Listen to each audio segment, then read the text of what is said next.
Alright, it's starting.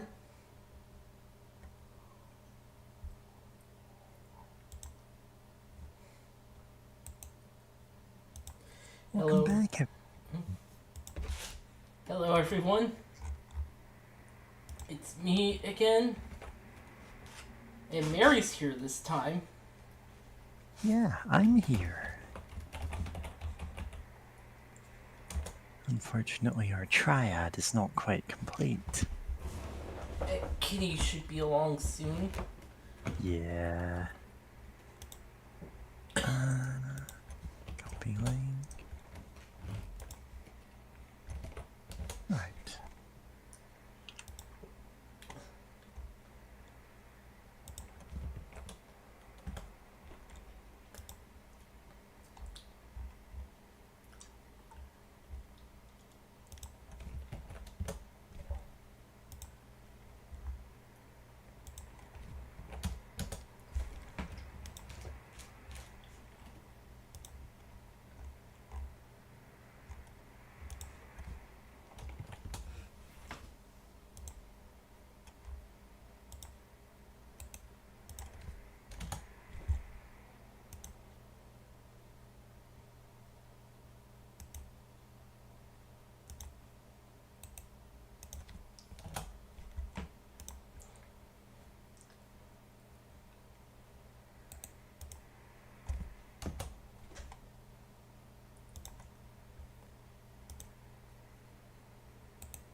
All right.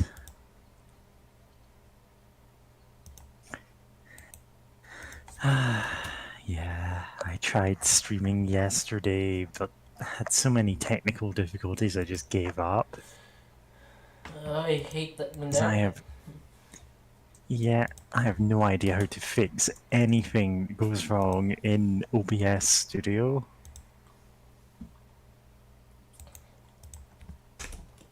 Which meant I was getting I was getting so much stuttering in streaming a Super Nintendo game.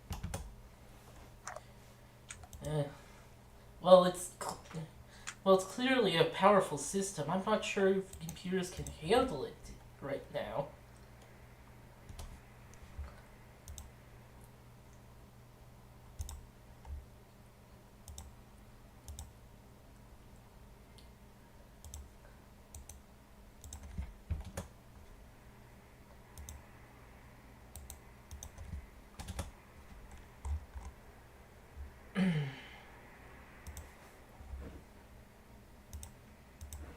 Alright. That's me posted this link everywhere I'm going to, so yeah. This time I'll actually replug it. What, did you not do that last week?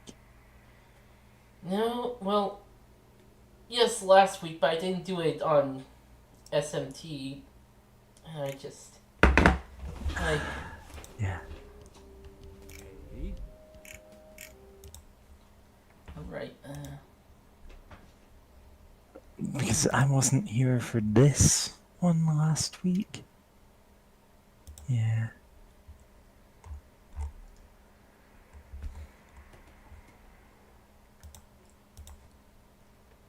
Yeah.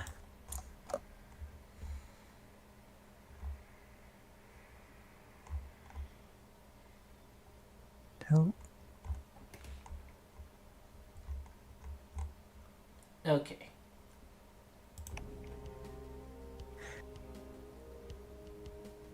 Unfortunately, this means I've missed the deep and intricate story of Rise of the Triad. You sure did. So disappointed in you. Yeah. So anyone in chat, help me get caught up with... God, I don't even know what it would be.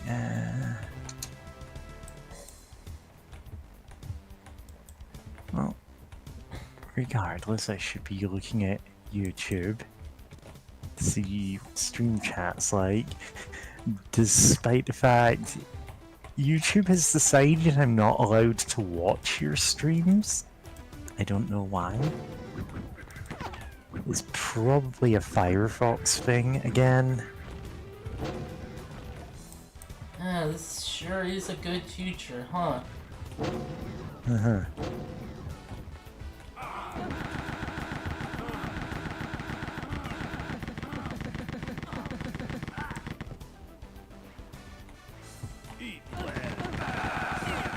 I...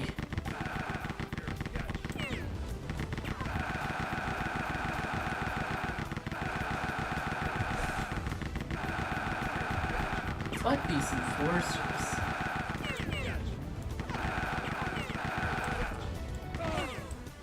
Damn it!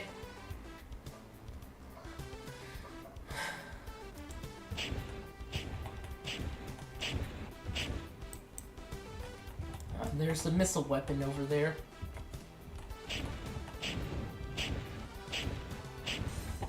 Right, yeah, I was having problems just grabbing the thing.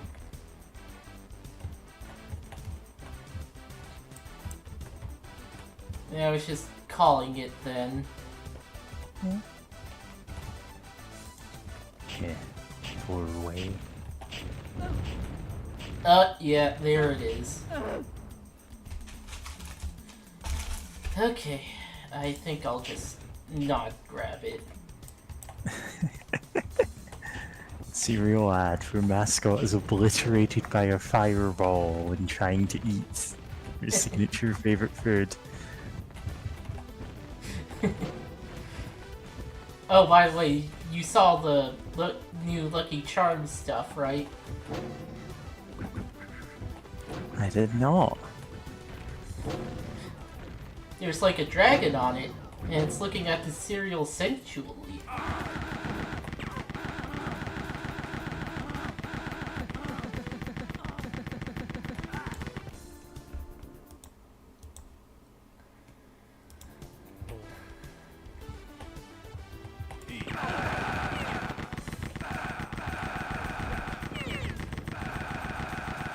Yeah.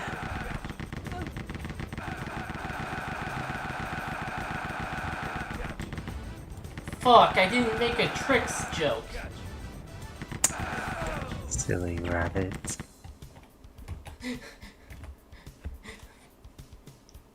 Now I'm thinking back to Killer 7. I should do that game sometime. Should. Yeah. It deals with heavy subjects and also references the Trix cereal. Yeah. It's a hell of a game.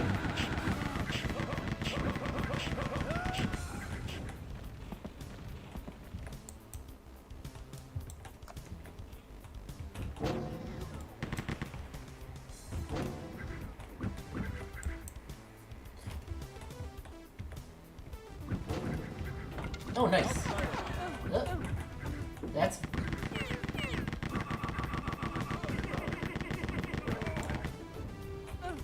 Well, it looks like a push wall. Oh, there's a fucking rock...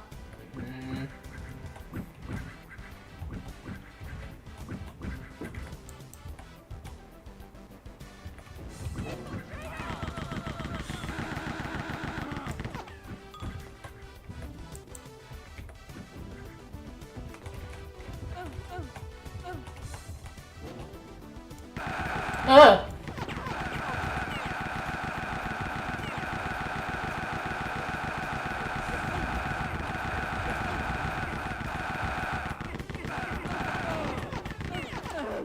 Ah, almost.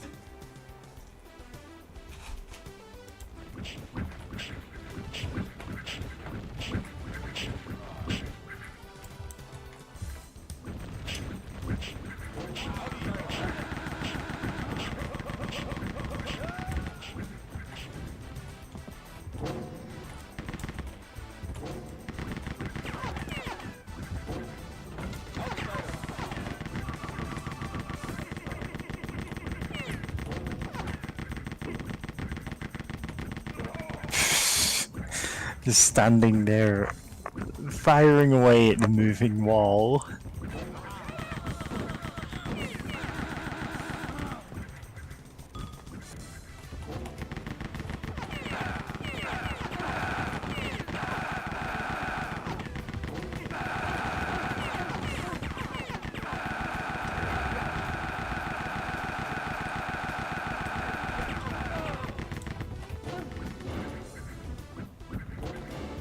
And those guys are bullet sponges and they scream the whole time.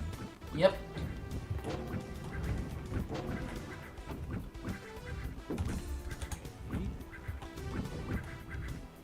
It's also part of the reason. Wait, no, I talked about.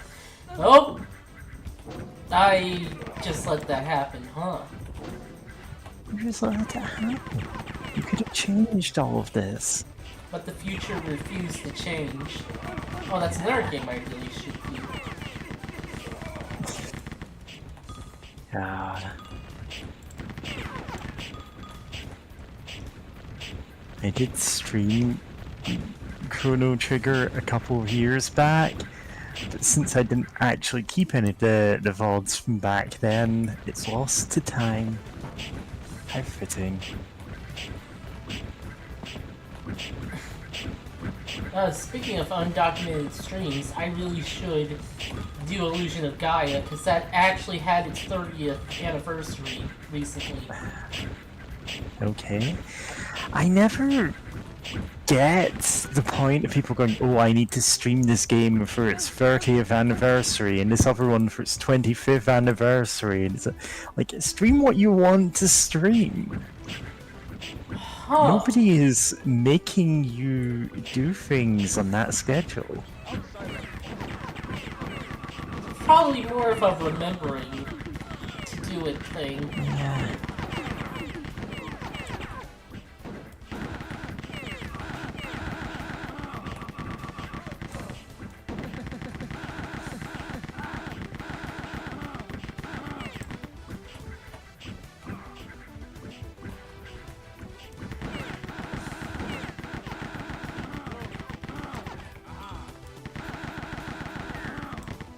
These guys make the funny noises when they get hit.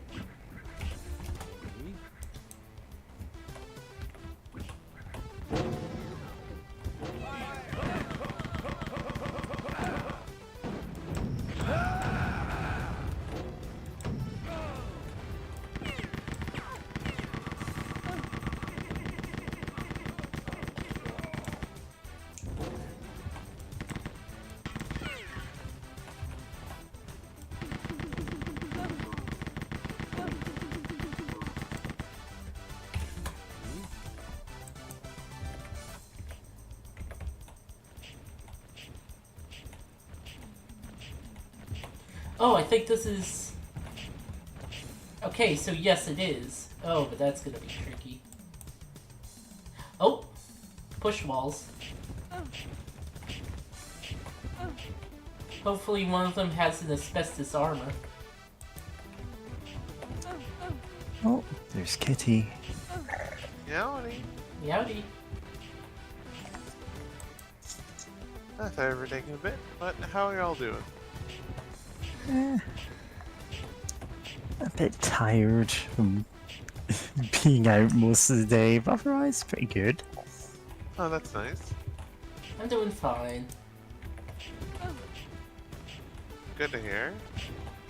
I'm doing pretty well. I woke up way later than I thought I did, but you know, I was able to make some food and you know, able to hang out with y'all. So yeah, it's pretty good. Well, maybe he'll blow himself up. Nope! Goodness.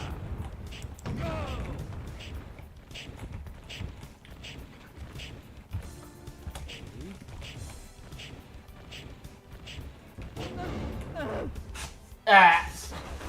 Goodness. Okay, I need to be quicker, clearly. Also...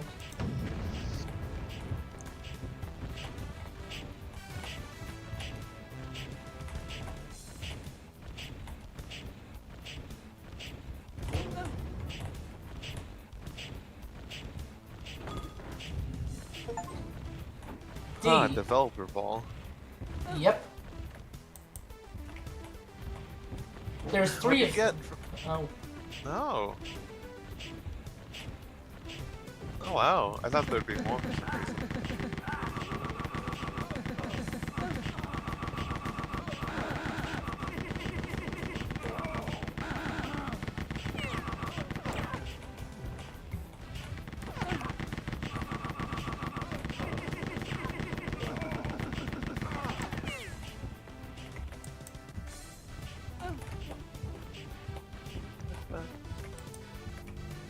Okay, just cubby holes.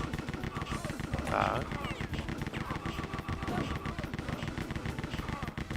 Man, these guys just waited in there, huh? they love their monster closets. It's like Solid Snake's relationship with the box. God, love the fucking box.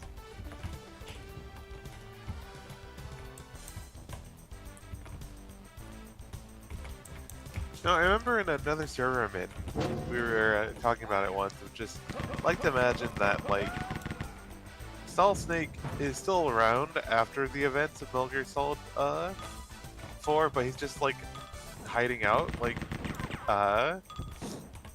he's just kind of doing his own thing. But also he has a lot of like old furniture boxes in his home. If anyone comes to visit, he just hides in one of those. And, like He's like until a they leave. cat. He's like sitting in boxes. Yeah. Honestly, like, if he feels comfortable just hiding in a box, then good for him. Yeah.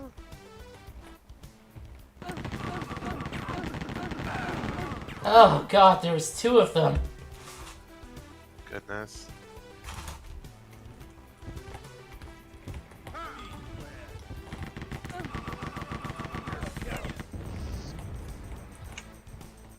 But, yeah. God.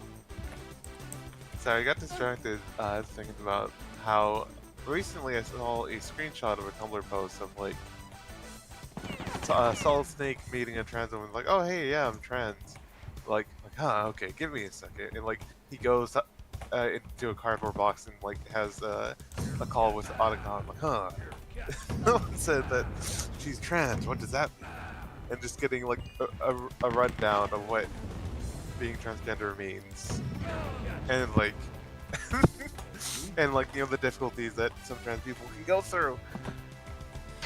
But, you know, still staying strong and, like, huh, you're pretty good. No, that's not what he said. But, you know, it's a goofy thing, but also just the idea of Solid Snake in a casual conversation going to hide in a box and calling his boyfriend for what something means. It's really funny.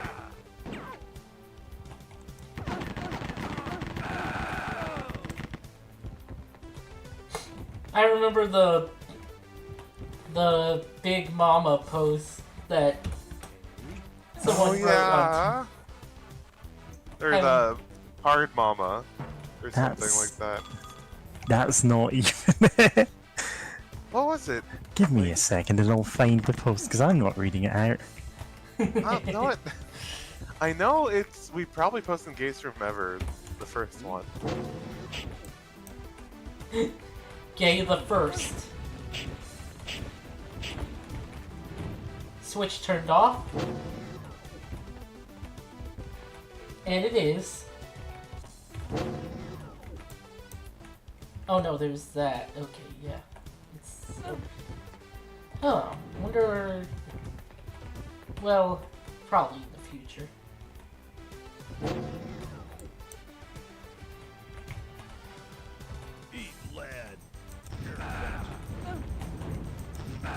Right. So you see, that's why I'm not reading that out.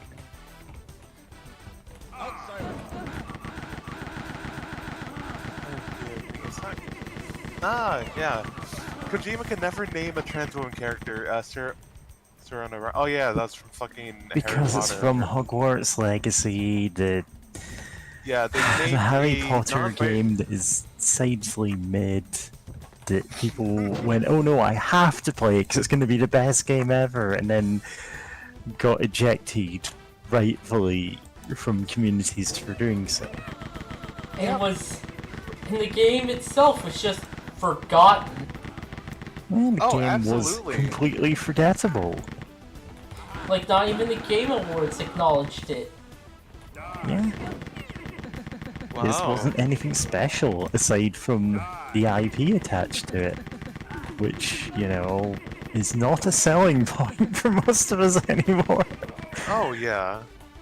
But Yeah. you know, to read the post, because it's honestly funny, Kojima could never name a trans woman character, Sora on Orion. He named her something like Hard Mommy, and trans women all over would go changing my name to that in response. And then you know, so it had a little edited communication or whatever between like Pliskin and Raiden, and like Hard Mommy's the leader of Cougar Cell, and like her specialties in the defense. But I guess you've realized that by now.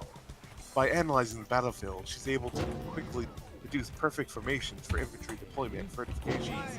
She's led her men against seemingly impossible onslaughts, including chemical and biological attacks. Fighting alongside her men, she's taken more than a few bullets from them. They respect her like she was their own mother. Oh, so that's why they call her Hard Mommy. No, Hard Mommy isn't for that. It's because she's a top. God! Itself is, yeah. That would absolutely be a like that. I could absolutely see Kojima doing that though. Is the thing. I mean, after Vamp. Oh, After he's called Vamp. that because he drinks their blood. No, it's because he's bi. This is the funniest line in gaming for decades. Yeah, after the, like, 10 minutes of backstory of, oh, he was trapped in a church, impaled on a crucifix, and had to drink blood to survive. Oh, so that's why he's called Vamp. Well. God.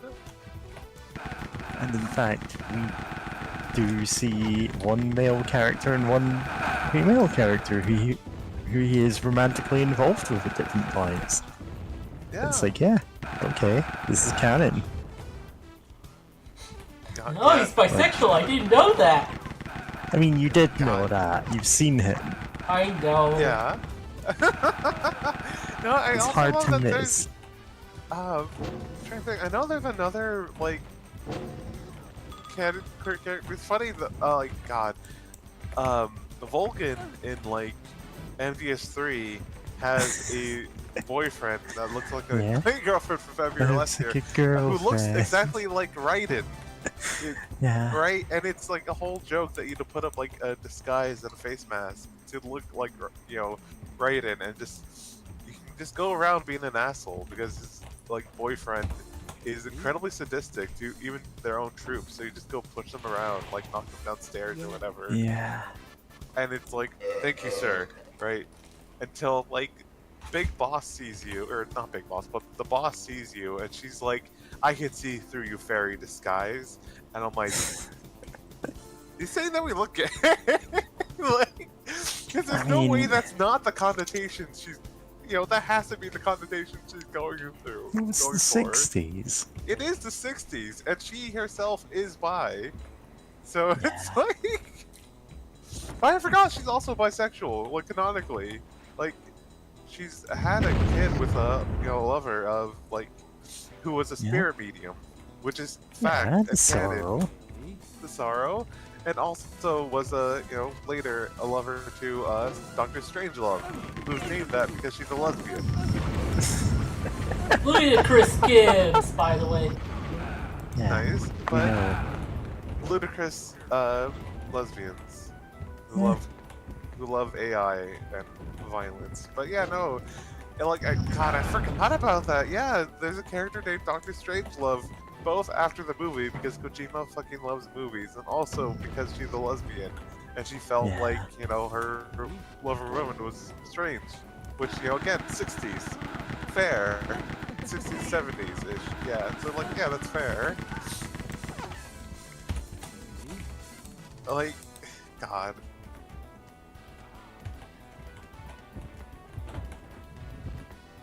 I'm also just remembering how in Death Stranding there's a character called Mama because she has a whole like thing related to childbirth and also a ghost baby. And you want me to elaborate on that? No. I mean, Kojima did wrote that story back in the day about guys giving birth. Can't believe there's a canonical Kojima Mpreg. Actually, no. Scratch that. I absolutely can't believe Kojima would write Mpreg. You think he's into Omegaverse?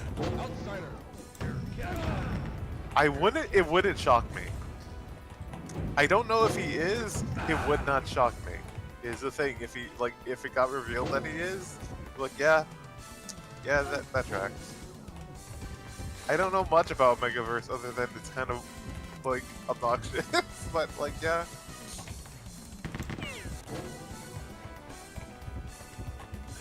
God. I don't know enough about Megaverse to make a joke about which Kojima characters are like what. Though, I think it'd be funny if Otacon was like Alpha or whatever.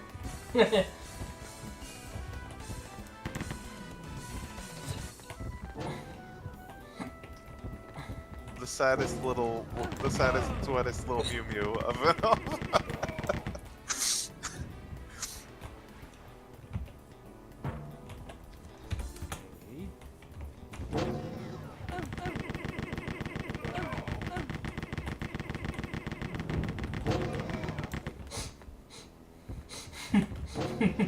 God.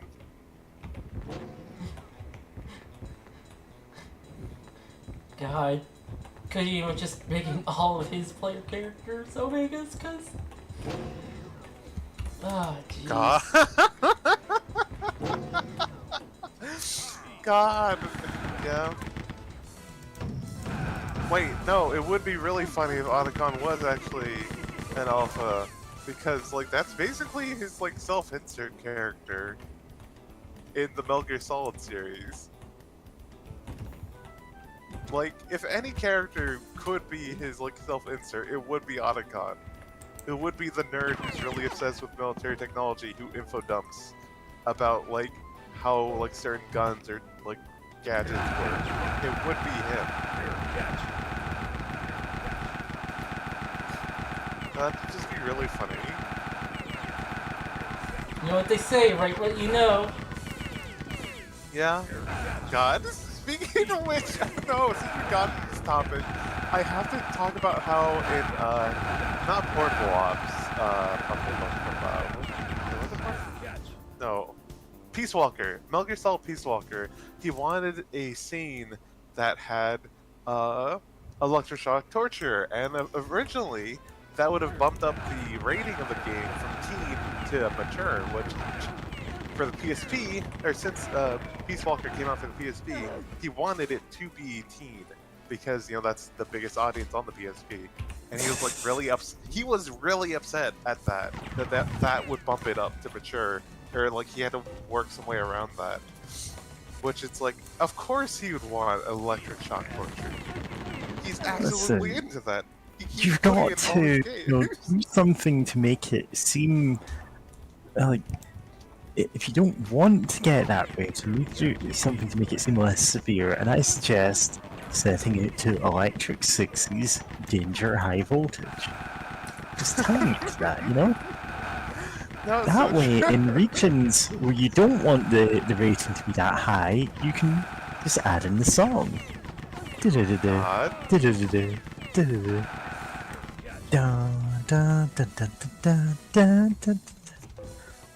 Like, just make it all sync up perfectly, but don't have the song in it if you want, you know, the 18 rating on a console or whatever.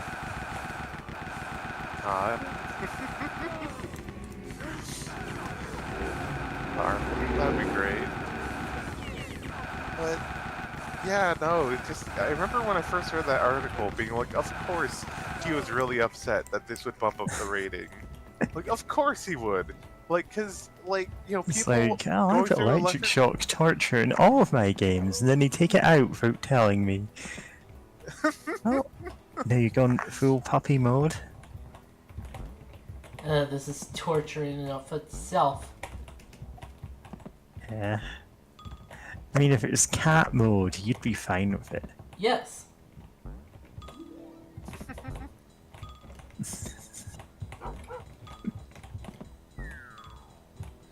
Probably should. So when are we gonna? Oh, Oh, you continue.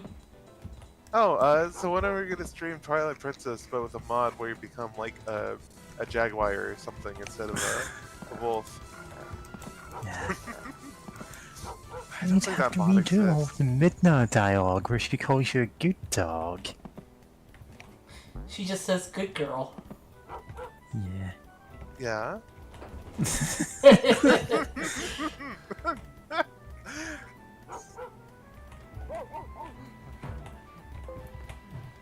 Yeah. Kitty describing their ideal game.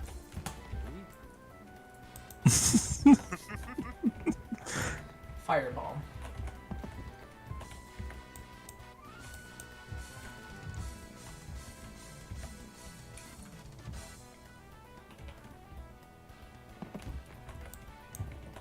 I never actually played Twilight Princess, so I don't quite have the same level of attachment to Midna that a lot of people do.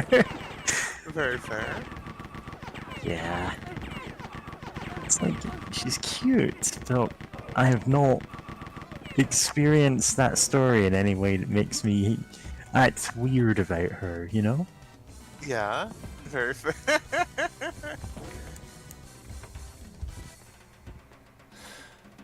I could. That would be a challenge too. Well, I guess I could do the GameCube version. Yeah. We need to get more people playing Legend of Zelda: Link to the Past. Convince it's the best one. I don't think everyone would believe me, but you know. Yeah. I mean, I'm already in. I mean, okay. I know for a fact it's because I grew up with it, but it did a lot, and was really fun.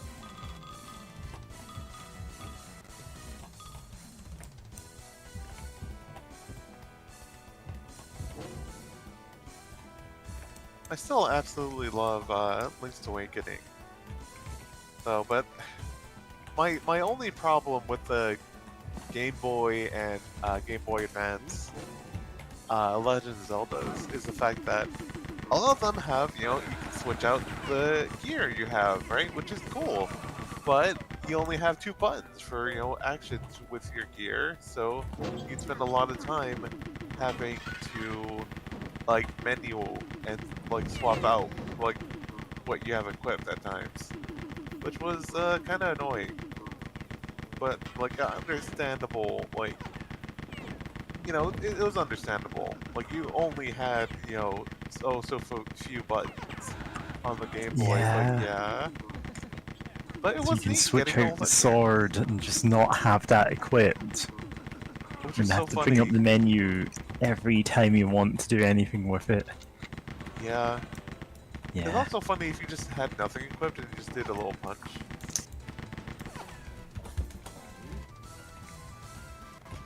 I think you had to have a ring for that. Oh, you didn't have to have a ring for it, but it allowed it to actually do damage. Oh yeah. Like, to actually be useful. Like, something you could do if you wanted to.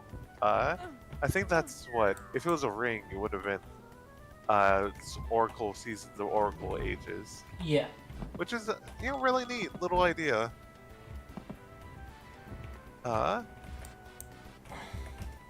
That said, you did have to buy 2 games, like, when that came out, to get the whole experience. But, like, it's a neat, idea to have, though, of like, oh, these 2 games that interconnect, and you can go through them in different orders to get different endgame content. Or, if you felt like truly 100% of everything, you can, cycle around where you beat one game, you beat the other, and go back to their first game to get its special end game deal that get from beating the other one.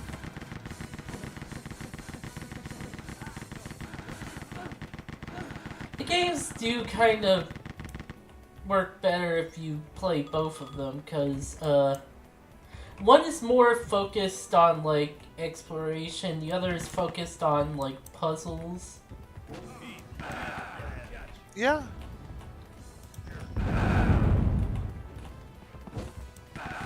But I love that.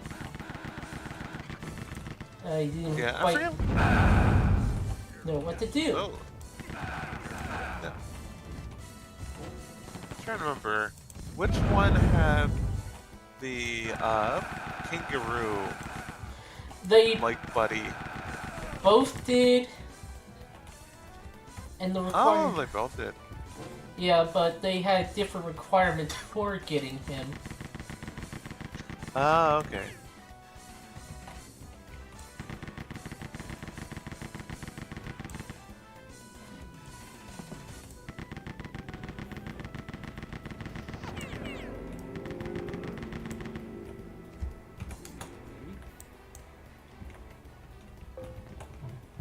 That's this armor. Oh, Sadichi. Chris Gibbs. Did not intend to do that, but okay.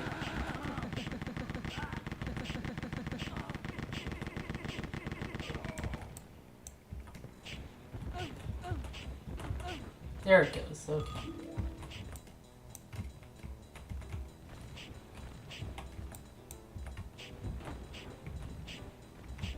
Huh. Something I think I asked before, but I forgot. Like, when it says you have an extra life, like, what does that mean precisely in this game? It's not that big a deal. It's basically restarting the level. But pistol starts. Yeah. Oh, that's whack. I was hoping you'd just be able to, as soon as you lost all your like hit points, be able to just, get back up full health or something. Sadly, no. It's very superfluous. But Wolfenstein had a pretty superfluous live system too.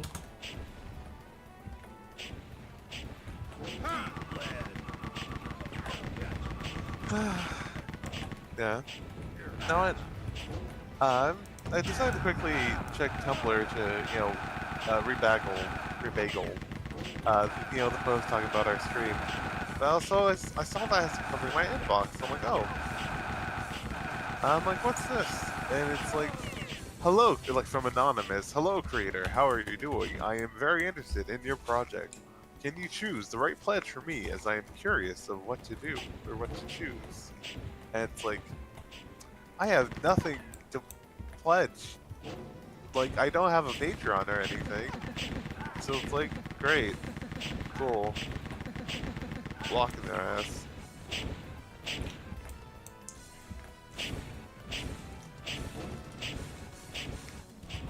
Just so funny though, of like I don't have a project you can pledge to. Like, what on earth are you like? I know they're casting a wide net with this fishing attempt, but it's still funny.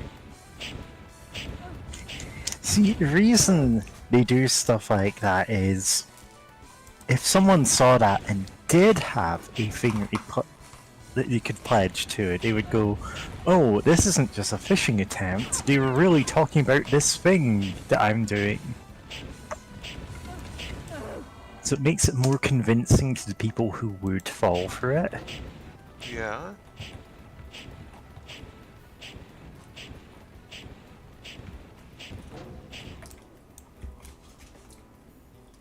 Oh.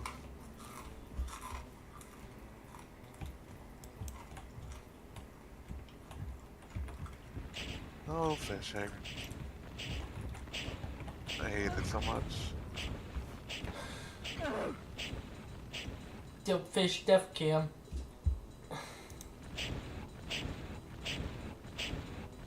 Goodness.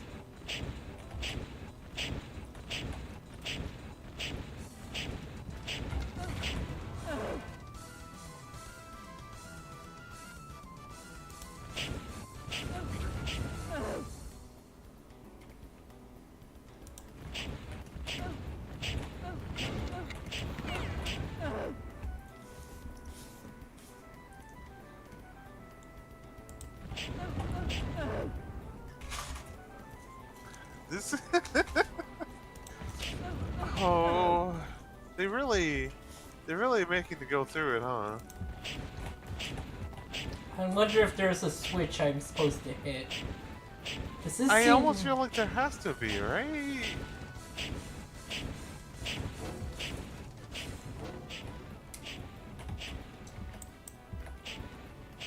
Because, like, yeah, at full health, you can, like, you die so quickly to that. Like, there has to be something.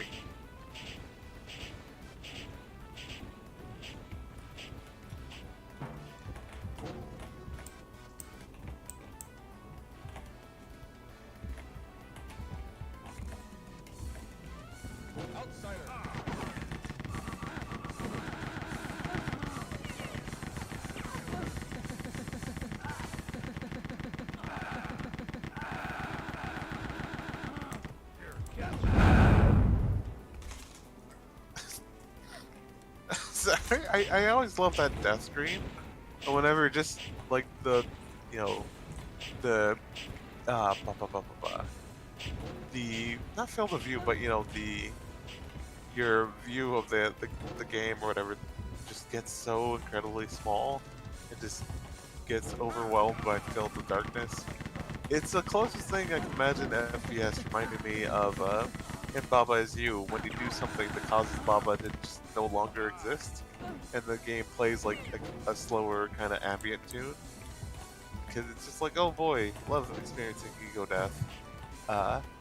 Or whenever you fuck up and do something that makes it so that there is nothing that is currently you, the player.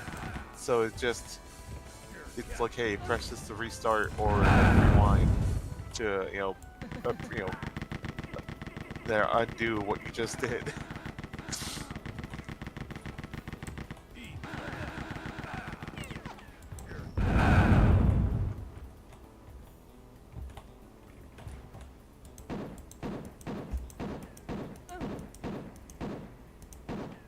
Oh, I couldn't even see that person down there until you started shooting. Ah, the Even good then, I old could barely sniper see it. pistol. Yeah?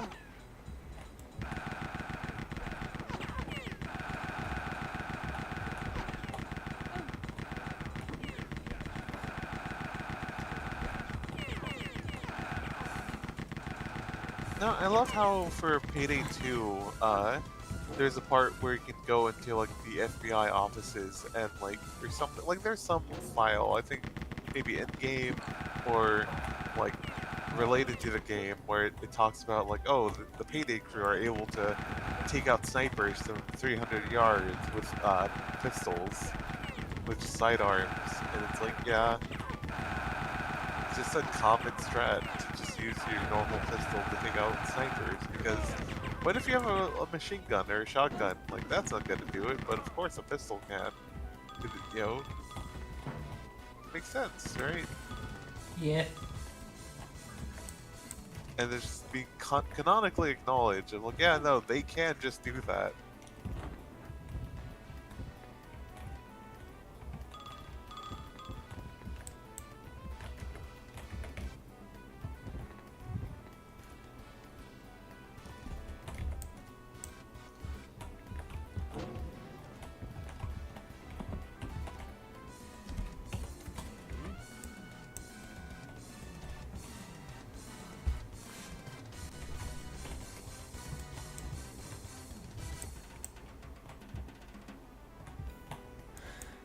Oh, that room... But that's all the way over there. So I'm gonna have to rush it. Oh dear.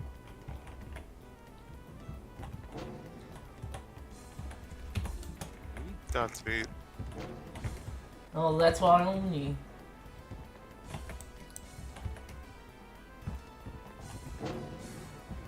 Rolling the rails at the speed of sound. Got no. Got nowhere to go. No Gotta Places follow my to go, rainbow. gotta follow my rainbow. Oh, that's a game we need to play. Every Sonic game ever. We are not going to play every Sonic game ever. There's You're so many going of to them. play Sonic 3D and you're going to like it. Well, I mean, You're going to play Sonic 06 repeat for every Sonic game that wasn't received well. oh no. I do have memories of Shadow the Hedgehog. Well, yeah, but Shadow the Hedgehog has kind of been, if not vindicated by history, at least there are some people who like it, at least conceptually, and it's picked up a lot of goodwill off the back of the fan dub alone for being kind of absurd in a funny way. Oh yeah, for sure. But like, there are people who do like Sonic 06, at least conceptually, or like what it Yeah, could have there been are. if its development wasn't so Sonic like, 06 obscured. was severely rushed. Yep. You can tell it was rushed to make a Christmas release date, and it really shouldn't have been. Boss time. Oh yeah. Oh. Wait, Is where's it the actual boss? boss? Watch or out, it's just some dude? guy. Yep. His name is Sebastian Doyle Christ. Huh? Man, you're just shooting a guy in a wheelchair. Yeah, I am. To be fair, it looks like he has a combat wheelchair that's like built like a tank. Or something. Like he's shooting like missiles at us. I was about to say torpedoes. But like that's obviously missiles. We're not underwater. I don't know the difference between them. Whoa! That looks like a fucking special. That looks like something that could be a special attack in fucking Splatoon of just shoot a bajillion fucking landmines in front of you. I mean, there basically is something like that in Splatoon where you get to throw a bunch of grenades based on the weapon you're using.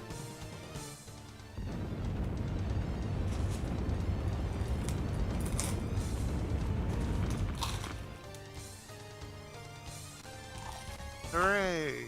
Oh, that guy had so much blood in him. Yeah. And then he turned into Chris from Deltarune. God. Nice. Republican? What?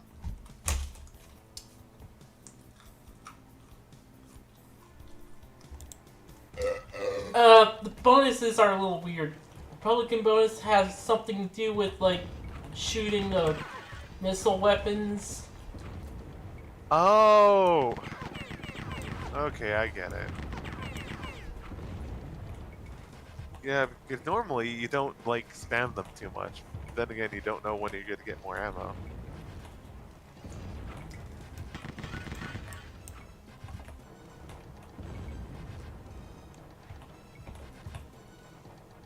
The Democrat bonus has something to do with, like, certain healing items. And also getting shrooms. Democrats Interesting. subsidizing healthcare? Imagine that. Yeah.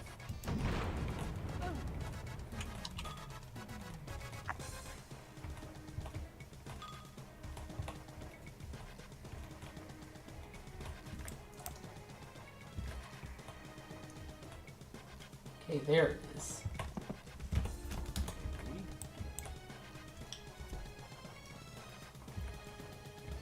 Oh right, that's the very start of the level.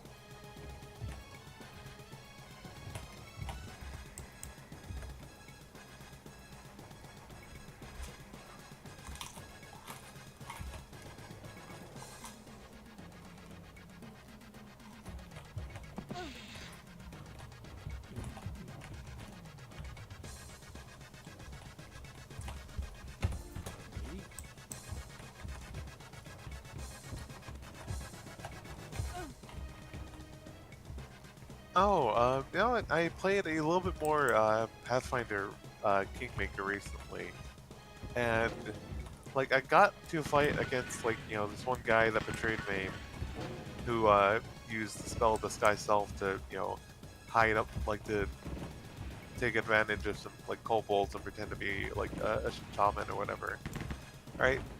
And it's funny because like he has like a dozen kobolds fighting for him, like whenever you finally confront him. And at first I made a mistake and like wasted like some actions. Like, know what? I'm just gonna restart actually, because I think there's like a side quest I can finish up before meeting up with him. So I did that, and then I realized like, wait, at the start of this, he has a whole bunch of dudes, but they made the mistake of fighting while standing on the ground. I'm just gonna have my bard use the grease spell, and that completely Yes, locked just them shoot down. a bunch of grease all over the room. Yeah, God. it's so like goofy of how effective the spell is, especially in like third Yeah. edition or Pathfinder, because it's like they had to make a reflex save, right? And then if they failed the reflex save, they have to make it like some sort of athletics check or whatever, or like some mobility thing. Like, oh hey, can you like acrobatics? I think that's it. Like to stay standing. But Yeah. it's even more powerful in the CRPG because instead of being a like okay, you had to roll a 10 on your acrobatics check, right? It's like it scales with your spell DCs. So it's like, yeah, it's just even more powerful in the CRPG than it would be in 3.5e or Pathfinder. So it's like they just got stuck on the ground, and at a point, like the guy who betrayed me, he would get up off the ground, like he would make a save, cast mirror image, and then the next turn, he would fall on the ground again. And then me and my buddies would just shoot crossbows or like bows at him, and No, just you like shoot blow him his up. mirror images because you always. I think it's something like you have a 50% chance of hitting one of them instead of Something like that, him. yeah. I can't remember exactly how mirror image works. Yeah, it's like you roll a d6, and if you make like roll like I think it makes 4 copies. It's like initially it's like you had to roll a 5 or a 6 to hit him directly. But if you rolled anything less, then you hit the mirror images, You have and to like as decide you hit them, which one of my mirror images is the real one, and they're all slipping and sliding around, and you're like, no, I don't. yeah, just completely wrecking his like shop, and I accidentally sent my dwarven cleric across the grease pit, but he somehow made his reflex save, even in his heavy ass armor.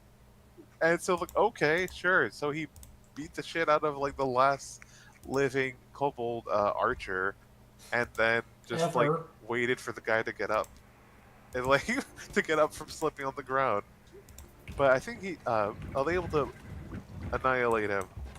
The final blow was from my character, who was an alchemist, who had a special ability to infuse like alchemical weapons into like her swords or bows or whatever. So just shot an arrow that like also did like an acid flask worth of damage just directly, and just completely annihilated him, which is great.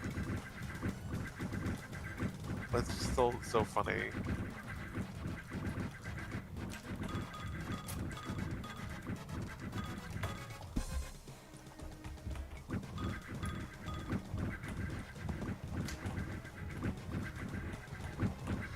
So you just had to deal with a bunch of greased up kobolds.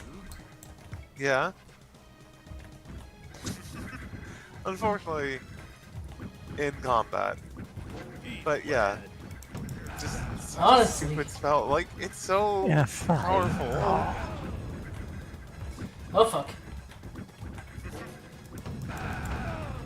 You know how they get you? They're just so uncontrollable that way. god, yeah. Now I'm suddenly reminded of a friend in another server who once, you know, in a long distance relationship, was like, had a lot of like lube ready. It was like in a like bathtub, and like kind of like sharing like stuff on screen with her like with its partner. But then also, because of being in the bathtub full of lube, was just slipping and sliding and just could not get out, and it just turned into a comedy act basically. While it was trying to just get out, while their partner was just laughing hysterically, which is just so fucking funny. Of just like, oh boy, can't wait for, you know, to webcam and have some cyber. Like, wait, no, this is better actually. I'm just seeing your partner slipping and sliding. God, it's just so funny. And the thing is, the grease spell is just like that, except without any pretense of God, so much like happened sex. God, so much did happen there, but yeah. Because grease spells, like, what if everyone's slipping and sliding like an idiot? Like, what if everyone was a fool?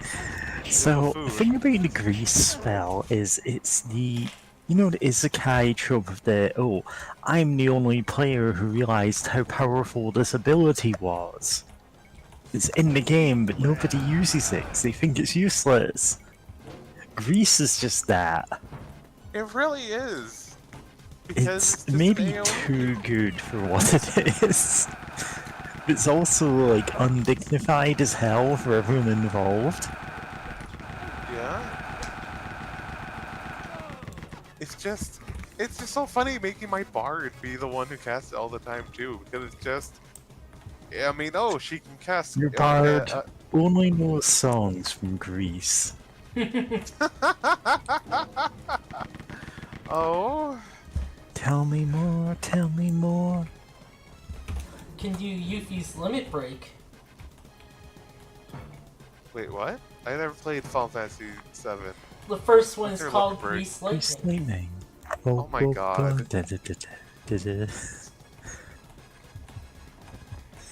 Yeah. Of course it is.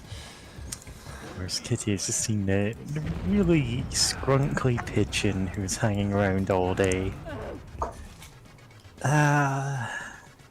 One of us actually, you know, knelt down and started just patting the pigeon's head. Just no fear whatsoever.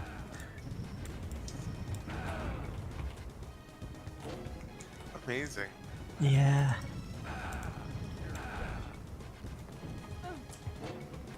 I had to Poor kind of pigeons. say to her, hey, wash your hands after you do that. Yeah. That's a pigeon, you know? Oh yeah, for sure. I mean, that's for Like, any they're lovely wild animals. birds, but also don't touch them if you don't have a way to wash your hands.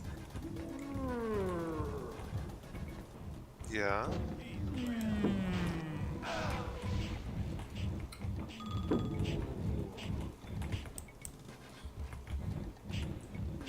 Yeah.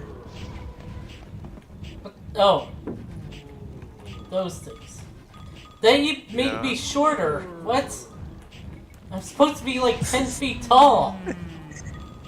Just no clipped into the ground because of a small pit. Okay, game, if you want me to be a short stack so much. Yeah. You keep acting like it's games that force you to be like that. No, I don't. No, you don't. And I saw a pop-up for someone playing Baldur's Gate 3. Yeah. Apparently, they nerfed the whole sex thing in Baldur's Gate 3. I mean, that's such a Like, funny way to most put it, of but that yeah. was the result of bugs, like oversights that meant relationship values weren't actually checked at points they should have been. Yeah. And it turns out when those are set to the right values, and when it actually does check what they are, the game doesn't immediately jump you into like late stage relationship stuff anymore. Yeah, or later, because I know, like, Yeah. um, great, I'm forgetting how her name's pronounced.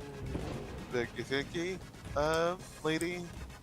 Don't know. It's like If I can laser, but find it. Lizelle, Don't know. something. Give me a sec, I'll find it. Trash. There is a character who, like, apparently gives Lizelle. you one last kiss before the final boss. Even if you're not in a relationship with them, because that was a bug and they didn't actually check that. Oh my god. Oops. Whoops. But yeah, Lizelle. It's like, Yeah. she can't have, like, um, just casual sex with the player character. But it's like, basic, like, she's not, like, fully, like, committed to you or anything, but she's like, yeah, you're hot. I'm down for that. So I think what was happening is that was just going off, like, way sooner than it was supposed to, and that's how you got, Yeah. like, people doing sex percent runs with, like, 3 It's minutes like into the 10 game. minutes. Yeah. 3 minutes, like, straight up, like, 3 minutes some change, where, Yeah. like, with the right stats or whatever, we're just like, yeah, she'll just, like, have sex with you right there. Yeah, the equivalent in Baldur's Gate 2 is like, at minimum, like 8 hours of gameplay just so the timers can trip for that, you know? Oh wow. Including the infamous Jahira romance, which has a flag that's sometimes just randomly unset in the middle of the romance. It's meant to be. It makes you wait like 3 days in game or something in between events, but the flag can just be tripped in a way that means it will never be set, and the romance just never continues. Huh. So some people didn't realize she was romanceable because of that. Yeah. Which, given that there were a total of 4 romance options in the game, meant that people just assumed there weren't any other ones, really.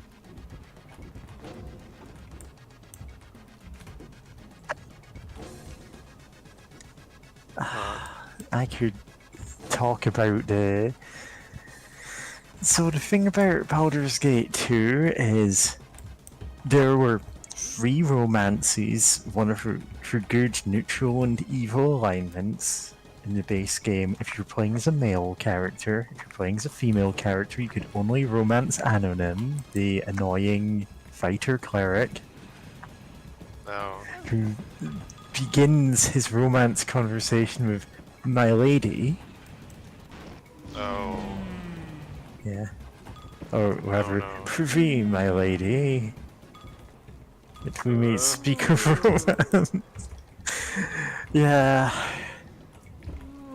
The thing is, they cut romance options because they thought, oh, we don't have that many women playing our game, so they won't care as much if we cut those ones.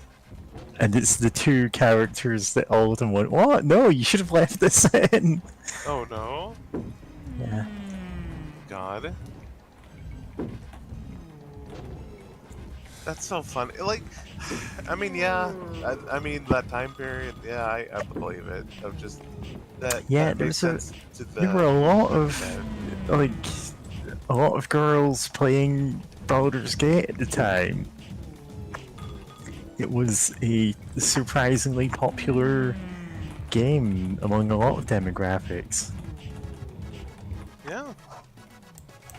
Yeah.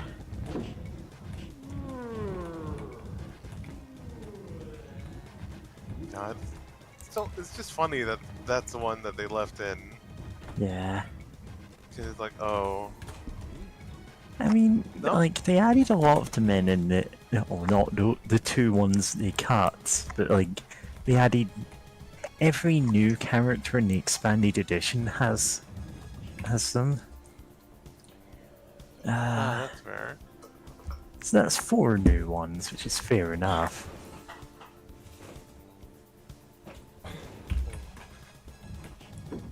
So, of all things, like, there's a character who the majority of his, like, characterization was going to be in the romance stuff, or at least in like optional friendship stuff if you weren't romancing him for whatever reason. Ah, fuck. And since they cut that, it meant he has no side quests unique to him. Ah, poor Ligar. We may never know. Yeah. Yeah.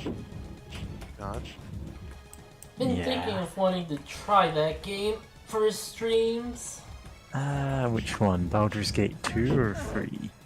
The first two, but like, The first two. I would that'd be just, like a... Go ahead. I would be just wondering what kind of party would I have. Yeah. Yeah, fair. I mean, I don't Tunes. know enough about second edition to be able to really have much input other than well, the obvious stuff. You need a wizard. I can tell Like- you that, like, no matter what character you make in Baldur's Gate 1, you're going to make something horrendously game-breaking if you do anything other than the base classes, because that's all you're actually meant to have there. Huh. Like, even, like, specialist fighters or thieves just break the game wide open. It's not in... You're not intended to have those abilities. Yeah. Oh wow. Because the base game of the first one just didn't have them. Didn't have kits. Yep. And so if you, like... for example, the monk is a very weak class throughout the trilogy until, like, very late on in it, because it's one of those classes that develops slowly. Except if you play as, like, a kitted monk, you start off with extra special abilities to just flatten most random encounters. Thought you said kitty monk. Which, Kitty monk. Kitty monk. Yeah, I also. I mean, my do you brain want to immediately mod went to that? that. it's funny because I had this idea for like a monk guy who's like specialized in this cat style long before playing. When I have. Yeah, long before playing Baldur's Gate.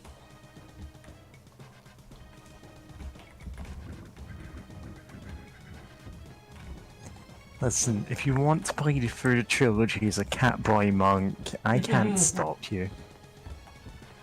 And I say trilogy, that's Baldur's Gate 1, Siege of Dragonspear, Baldur's Gate 2, and Throne of Baal. And I know that's confusing, because that's not in any sense a trilogy.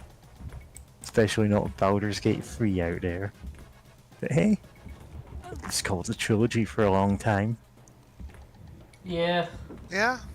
They kind of retconned Siege of Dragonspear in there. Yeah. Yeah.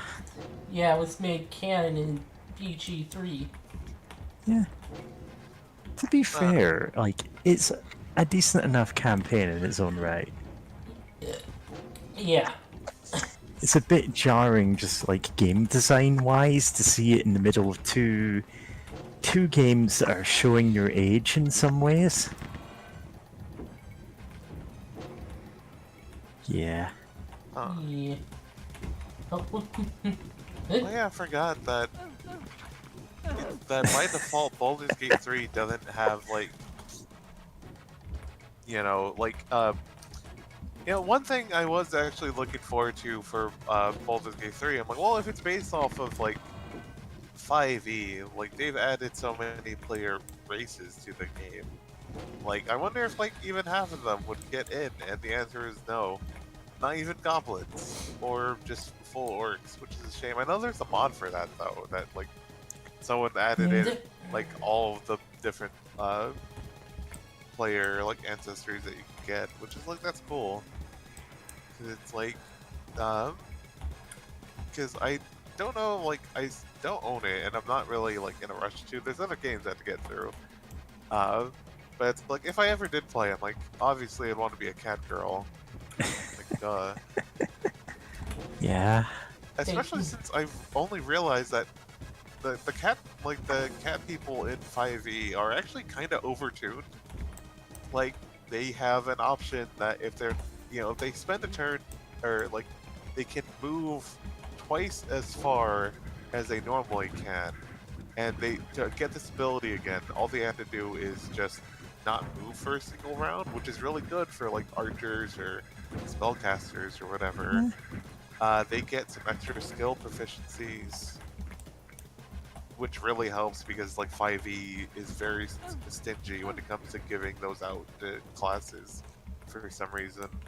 And like the skills they get, like inherently, are pretty good because they get perception, which I mean honestly every class should just get that, like for free, because it's such an important skill to every adventurer. But they get that, and they also get stealth, which is like, hey, you know, just getting that for free is pretty useful. And they get a climb speed and claws to be able to punch things a little bit better.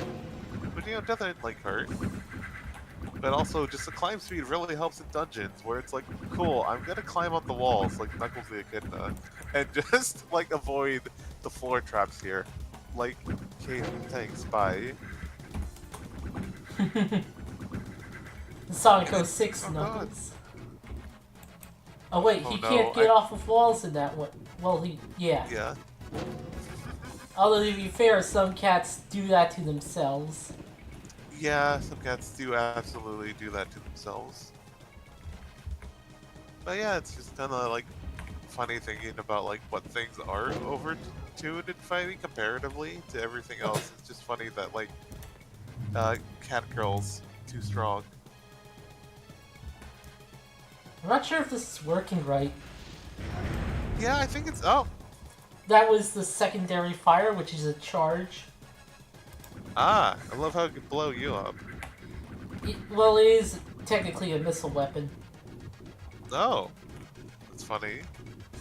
Yeah. Ah, fuck. Nah, that's a reload mistake. Fuck.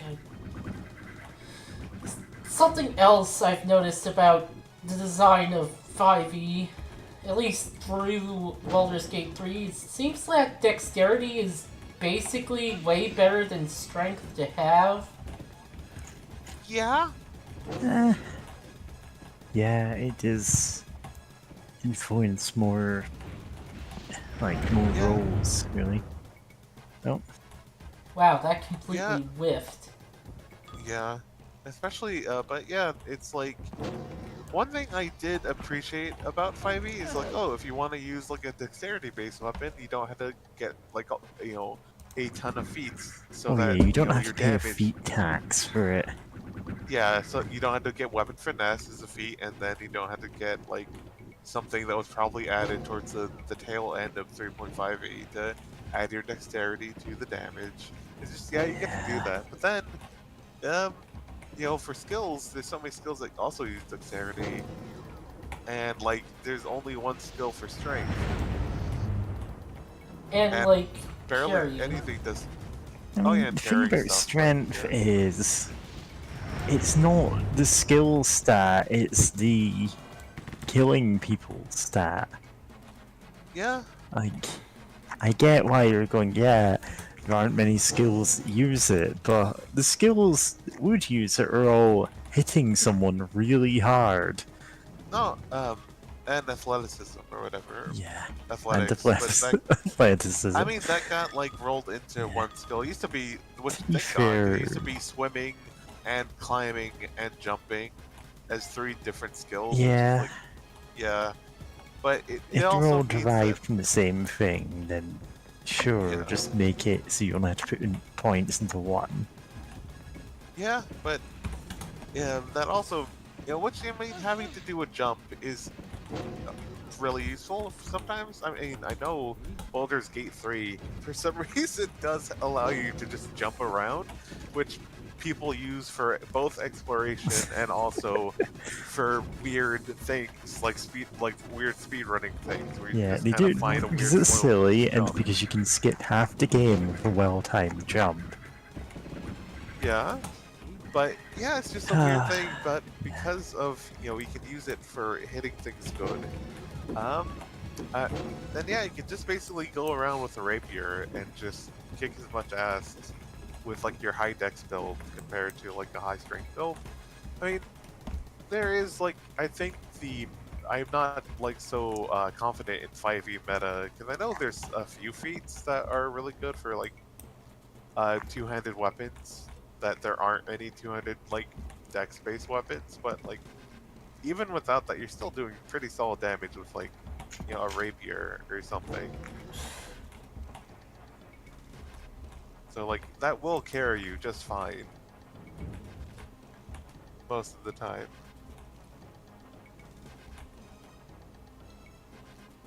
And also your AC gets to be pretty dang good if you focus on Yeah. dex.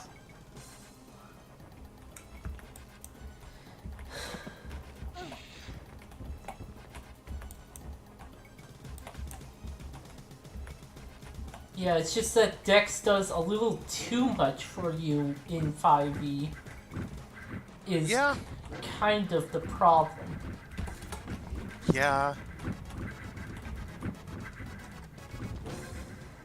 So there actually did used to be more strength-based skills.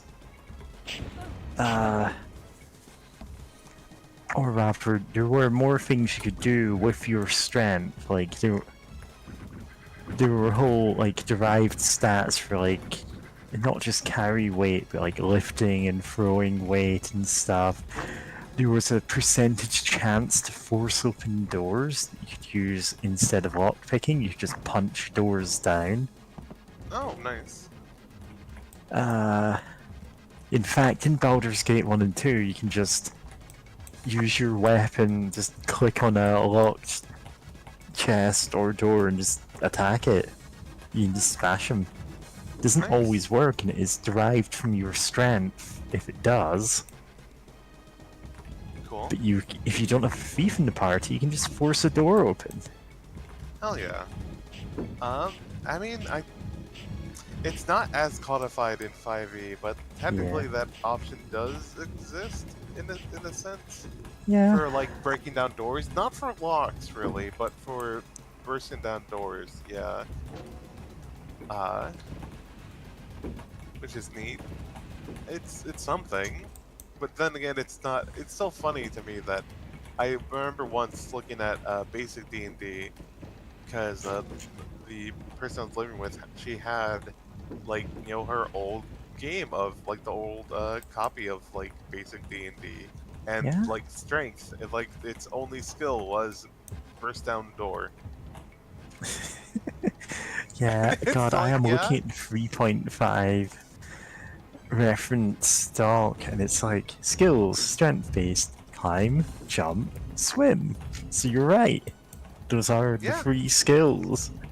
I mean, there's some other things that could be useful if you're using like, God, they're not as codified as in Pathfinder, where they're all called combat maneuvers. But there's stuff you can do like Bull Rush or Sunder, where like Bull Rush is you basically ram over a person, you run them down, you run over them basically to try to like shove them to the ground in combat, and that wasn't just a it was unfortunately part of if you don't pay the tax fee, the fee tax for this, they get like an attack opportunity against you for even trying it. But it was something that a barbarian could invest in and would make sense to do. And Sunder could, I think, like try to break enemies like gear. Like, Oh their yeah, weapons or Sunder armor. is destroy item, basically. It isn't just gear that you're holding, but that's usually Yeah. that's the thing you use it for, is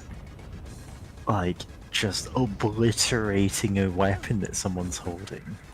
Which does Yeah. have its uses. Oh yeah, because like gear could have hit points based on what it's made out of, like iron or steel or whatever. And Like- sometimes it's just like, okay, I don't care about keeping this gear when I'm looting this person that I'm killing, but they're too much of a threat with it, so just cut it in half. Like, Yeah. it's like say, a mage with a like enchanted quarterstaff that is powering up their spell, you just cut it in half. Yeah, you can just do that. Like, I think 5e just is like, oh, kind of like hand waves that like, oh, magic items are really strong and impervious or whatever. Yeah, For the most usually it's part, made but magic items immune to that. yeah, But you can, if you know that they've got a feat that works with specific weapon, just destroy the weapon. yeah. What if you just fuck up their entire shit by just real wrecking their gear? It's so good. I believe there are some monsters that is required for, like, if you're fighting a Hydra, you can sunder the heads off. Like, if you do Huh. that to all of them, you can stop them growing back. I can't remember how that works, though. Interesting. I'm not too familiar with that, but that's really, Yeah. that's really, it's also kind of funny because it's like, are you just bashing their heads? Like instead of just chopping off, you're just bashing their heads in. Like, You're destroying force them in trauma. some manner that stops them regenerating, whether that's cutting them at a specific point or... I can't remember the specifics of it. Huh. I know that this is a thing that came up somewhere. I'm looking at the second edition strength. Not skills, because second edition didn't strictly have skills as we talk about them in the modern game, but it does have a lot of derived stats. So strength has hit probability and damage adjustment, you know, hit guys better. Has your weight allowance, that's your standard inventory stuff. Your maximum press, which is the heaviest weight a character can pick up and lift over his head. A character cannot walk more than a few steps this way. No human or humanoid creature without exceptional strength can lift more than twice his body weight over his head. And then it goes into, in 1987, the world record for lifting a weight overhead in a single move was 465 pounds.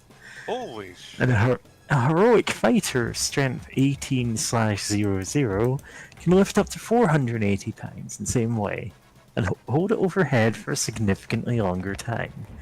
Fair enough. Open doors. So that's just...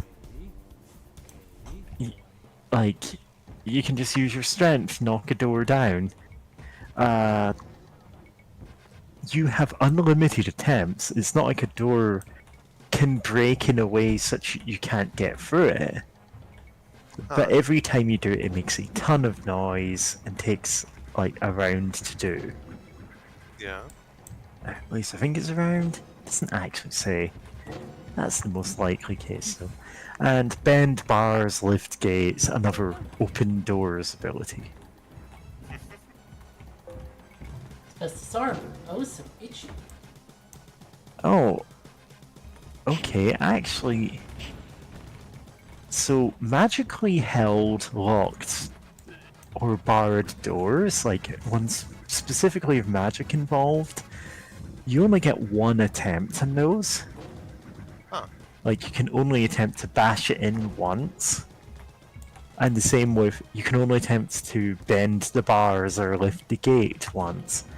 Except you get one of each. You can attempt to open door just by smashing it down, and you can attempt to open the door by literally lifting it off its hinges. And those are two separate rolls. Huh. Both strength based, they're both just random attempts. Weird. Don't ask me why. I won't. Like D&D has a whole history of kind of weird rulings. Like it's just it's legacy of rules that are kind of weird or rules written in the worst way possible. I'm looking at you, 3.5e grappling.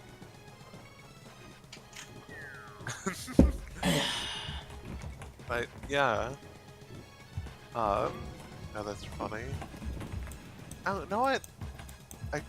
God, now thinking about it, a silly thing that I keep going, like mentally I keep going to, is the fact that like right? In 3.5e, they had the saving throws: fortitude, reflex, and will. Fortitude was Constitution based, reflex was Dexterity based, and will was Wisdom based. Right, and then later, I forget which book, but they added in feats that you can make, like reflex be intelligent based. Your quick wit allowing you to get out of harm's way, or uh, your wisdom being charisma based. Of your force of will, whatever. Right, and then 4e was like, okay, you have defenses, right, and these are based on Huh? either strength or constitution. Twen- Democratic bonus. Democrat bonus. 23 out of Right. 21 secret walls. Yeah. Yeah. I love democracy. I love the Senate. God. Uh, no.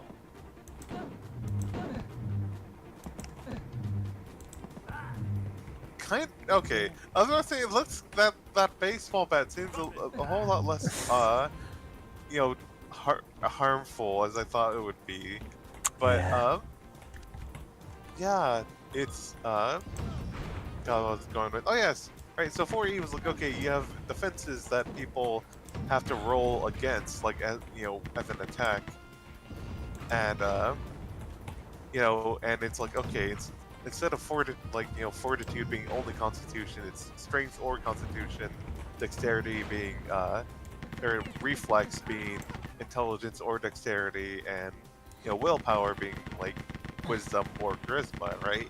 And it's like, oh, and that works as a balance thing, because then you can just divide spells or effects by those three, and try to balance them out so that you're not completely there's not just some that are just way better to have a really strong defense in, right?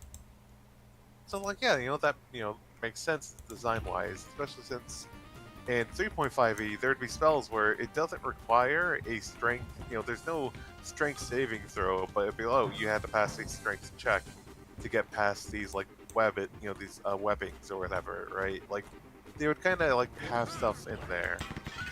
But then the funny thing about like 5e, where they just like, oh, we'll make every stat have its own individual saving throw, but we're gonna use like But 3.5e spells as a template.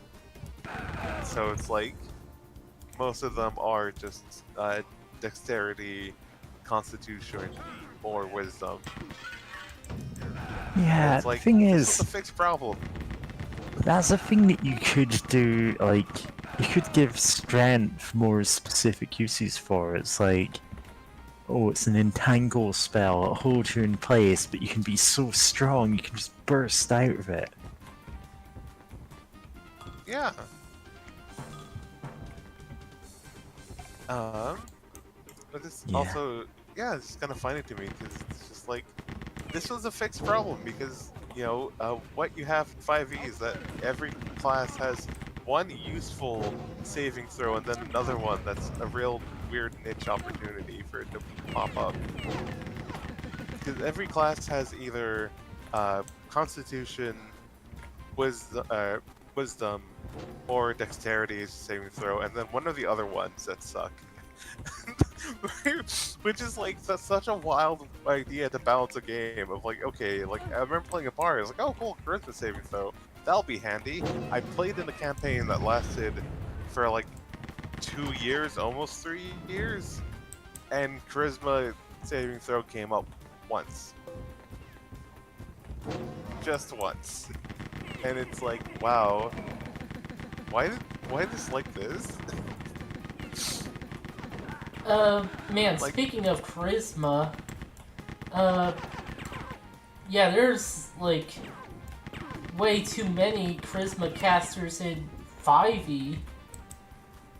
oh, yeah, I mean, hardly anything uses intelligence. I mean, okay, for wisdom, you have druids, clerics, but then, yeah, for charisma, you have, oh wait, I think rangers also key off of wisdom for their spells.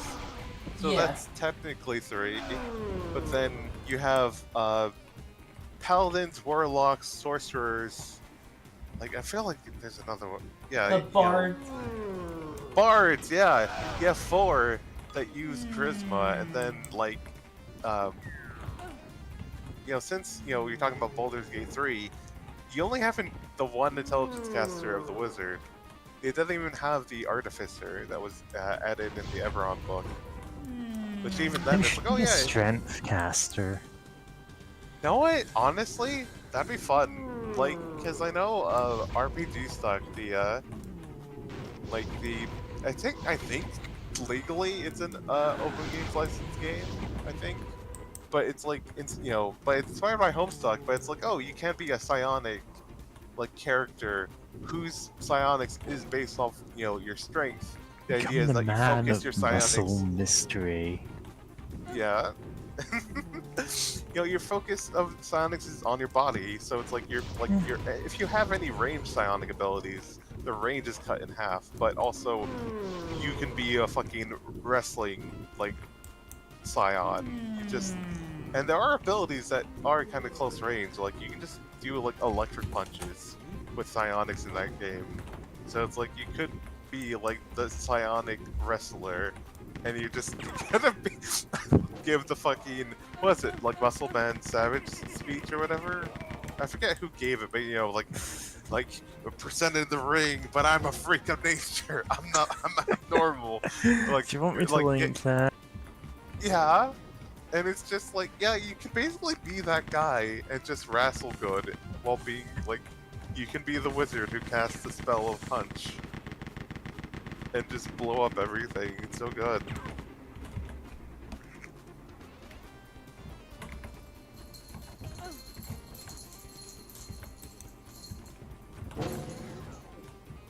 Yeah, for They say all men are created equal.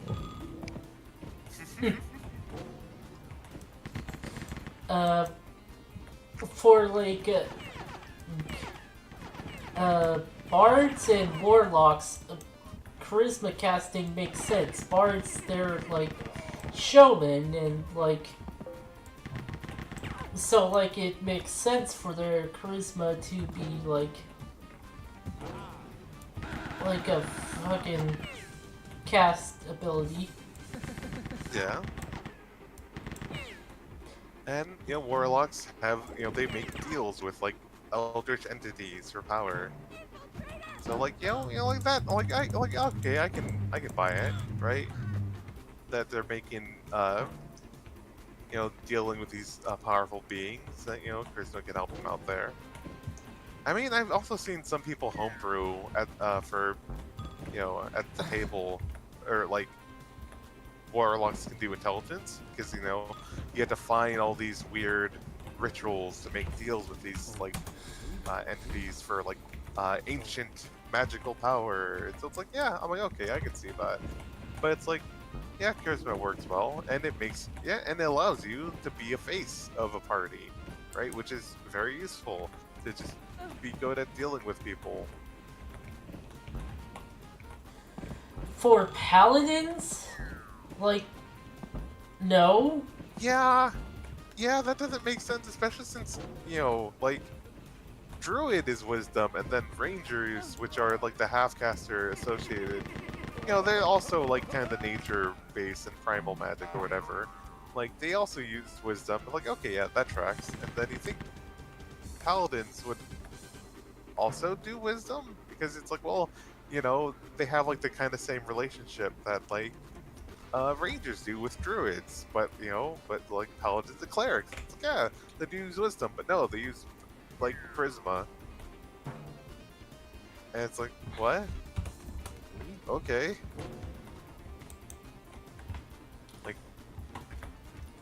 God, I know they had I mean, paladins are still really strong, even in 5e, but I know in 3.5e, eventually they got something where they can add their charisma modifier to all their saving throws, which is pretty damn good.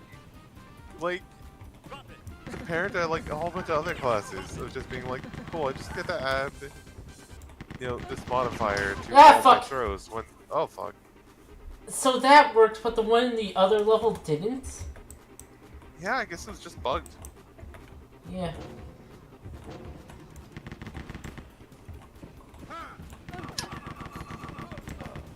But Yeah, paladins are weird.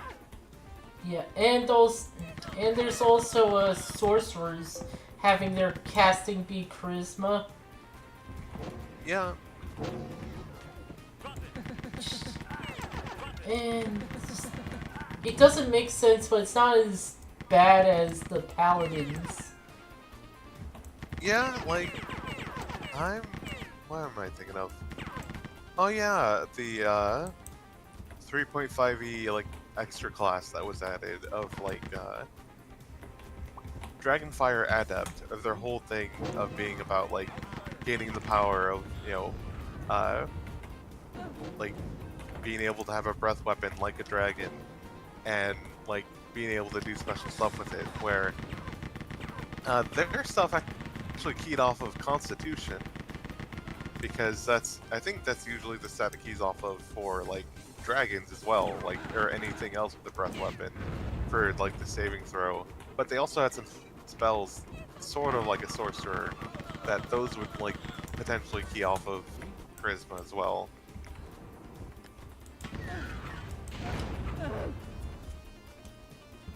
Oof. Yeah, yeah, I guess it's the thing where charisma sometimes represents force of personality when it's convenient to the game designers.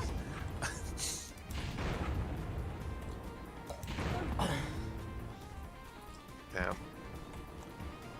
They like had the problem of charisma's usefulness for a while. Like bards, oh jeez.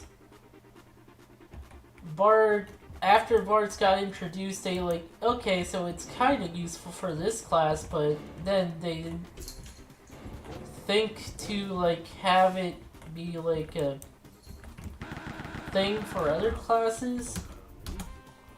I mean, in the original version, it was very useful because you got guys. That buddy, you got, yeah. The hirelings, yeah, and also okay, I forgot the name of the check, but it's like a charisma check or something, where it's just like, if like, let's say like a pack of gnolls saw you, if your vibe was good enough because of your high charisma, they're like, no, we'll just leave it be. We'll just not fight you. Like, sometimes monsters or like guys will just not fight you because your vibes are good. And it's like, damn, like, damn, look at them. It's like hot as hell. Well, we can't fight them. We can't give them shit. We don't want to fuck with them. Like, we're off. Right? Reminded of Digimon Ghost game.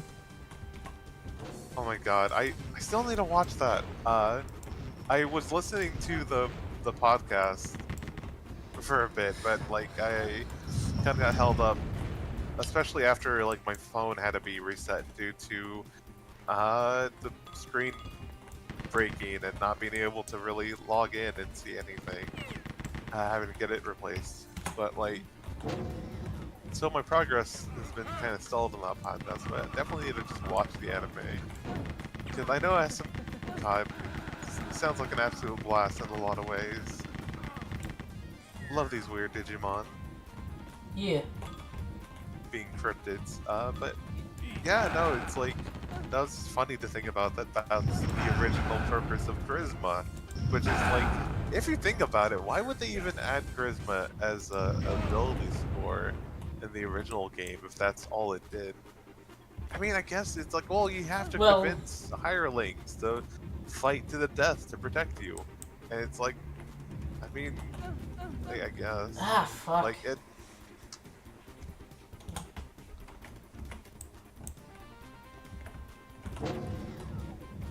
Continue. Oh, but yeah, it's just I'm kind of done with that. Of just like, charisma was weird to have a whole specialized thing for, when you could just have like, okay, you hire your hirelings, but then you try to keep them safe or something. That could have been, oh, the morality,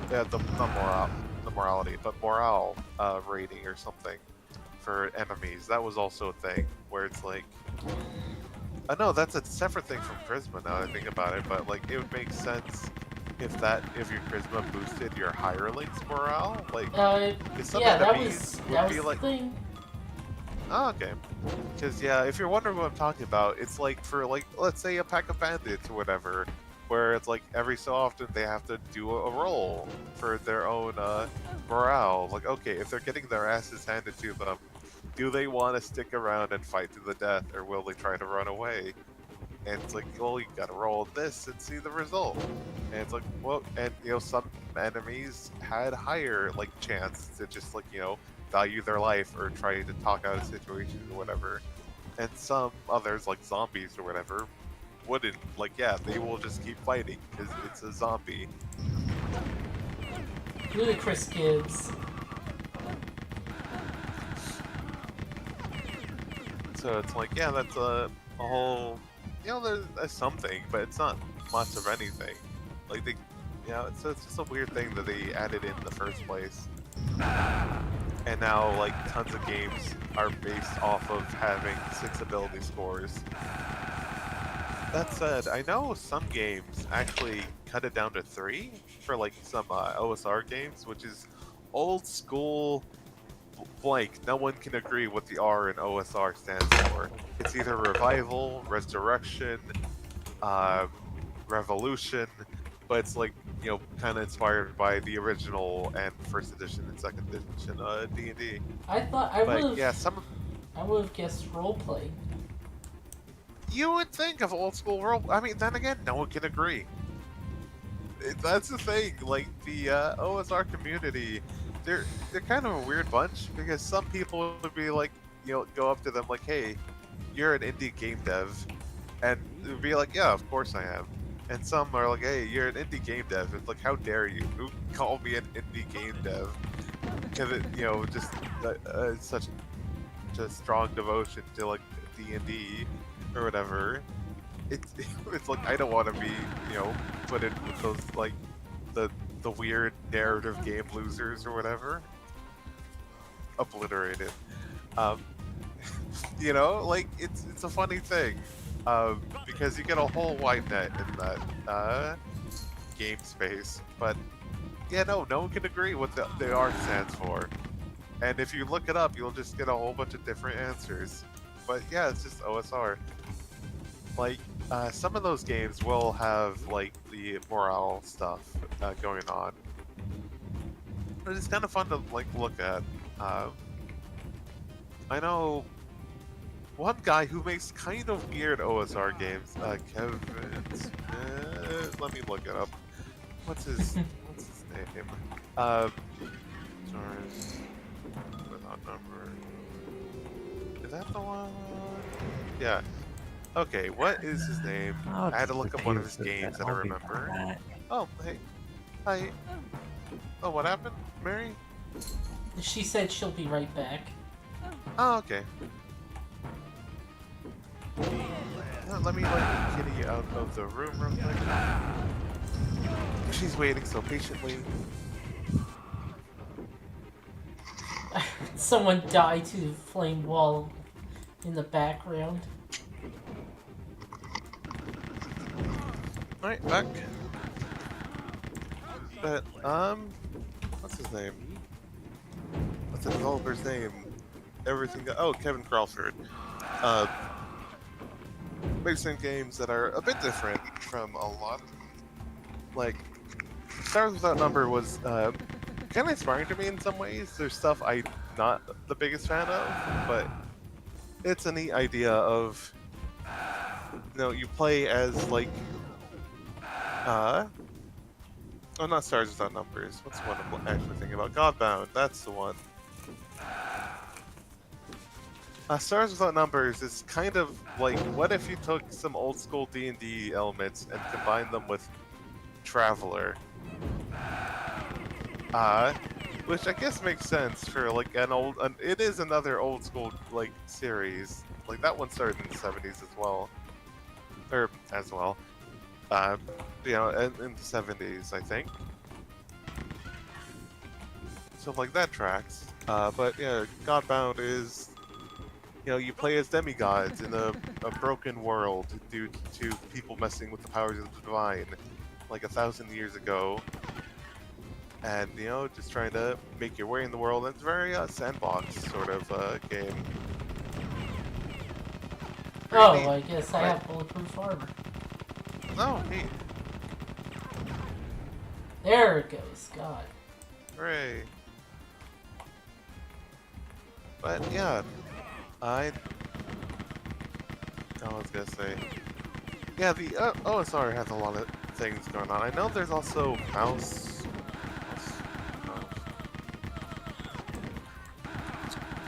not Mouse and Mystic. Where is it? Mouse Ritter? No, give me a sec. Can I spell this game? I think the name is, or the title's like German or inspired by German. Mouse Ritter? Mouse Ritter? Oh god, I am absolutely awful at pronouncing this. I'm gonna post in the voice chat because I am so awful at pronouncing this.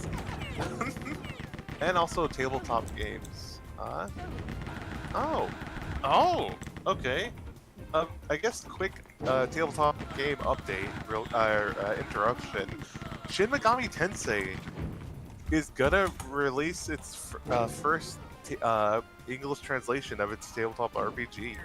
Because it's had tabletop RPGs, but in Japanese only. That the only few people who played them were like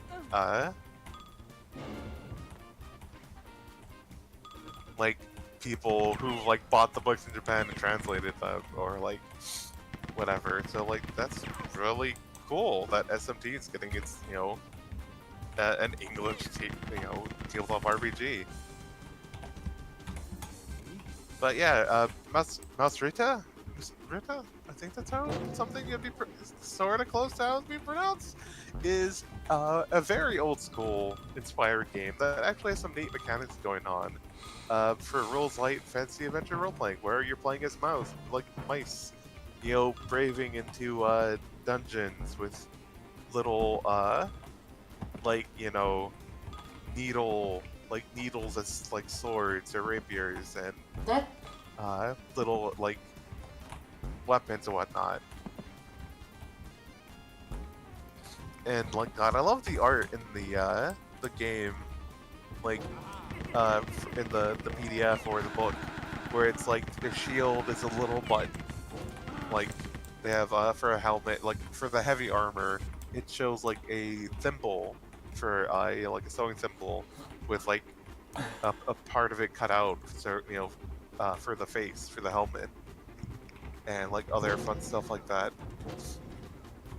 And yeah, that one's really fun and cute. And I think on the website it has make a mouse. Yeah, you can just for character generation, you can just make a whole mouse. And look, here's all the stats for your guy. Oh yeah, and originally I brought up all these OSR games. I just now remembered. I kind of went on a little roundabout with them, but some of those games will actually combine the stats down into 3. You have like either a strength, a dexterity, and a willpower, because it's like, well, strength and constitution, like dexterity and willpower seem to be their own kind of the main things that get separated down into. It's like, well, what if you just had 3 instead of 6? And like that, for a lot of things, that can be just fine.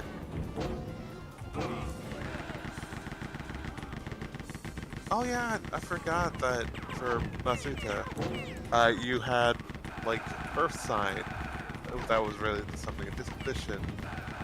Coat. Oh yeah, for like the type of fur you have and physical detail.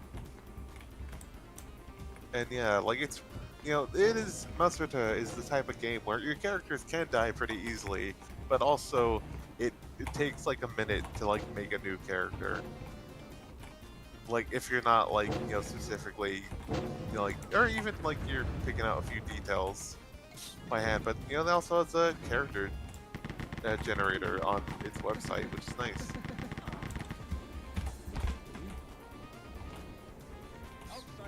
Also, I love how spells will work in that one, where it's like you have to have like magic tablets that like they have charges of spell, but they like to recharge them depends on each spell specifically.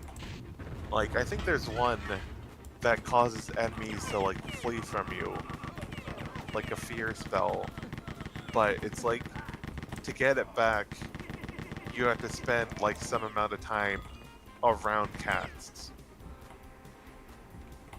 Like some certain amount of time, like hanging out around cats, or let's see here, what was it? I know I'm trying to remember some of these. Like there's another spell that like casts light.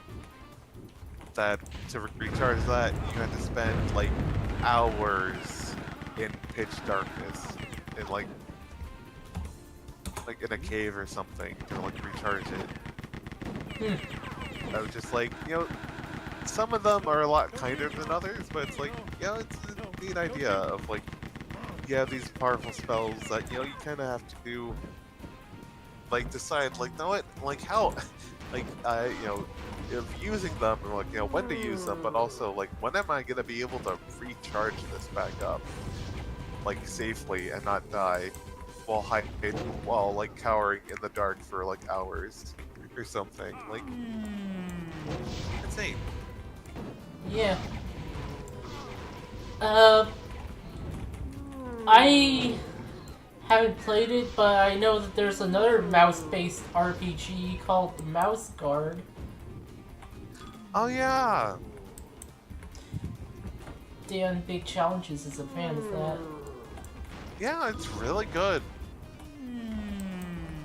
Like they're unfortunately the person, the dev for it is for the Burning Wheel series is kind of an ass, unfortunately, but Mouse Guard, is based off the series of books of the same name, and it basically takes everything from Burning Wheel and makes it better. Basically, the sword gets used everywhere, but it is useful here of streamlining the game, because some of the skills and like had like well anyway, it has some good stuff. Like to improve your skills, you can like I think to improve a skill you have to fail at it, like you have to successfully roll on the skill like some number of times and then fail at it like that number of times -1.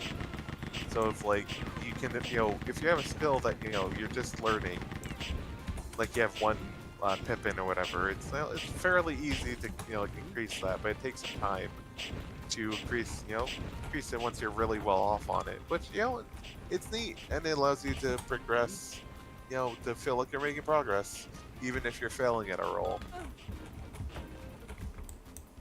That said, I know in a let's play, an actual play, I need to get back to listen, called From 6 Feet Under. They're the group that did it. One character who's trying to be a scientist kept trying to improve their skill, but like they had to at least fail like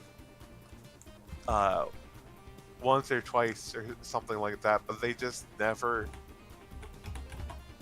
got that, or I think they kept failing was the problem, which is like in that game you had to roll like a pool of d6s, and 4, 5, or 6 is a success, and they just kept failing, and it's like, wow, you're rolling 2d6, like okay, for this thing you only need a 1 success to get through, and just continuously rolling failures, and it's like, wow.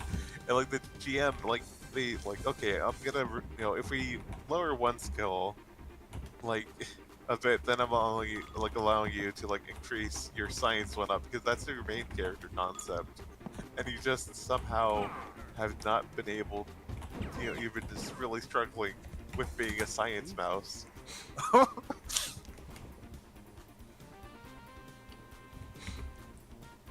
I feel This that. kitty wanting pets. Yeah.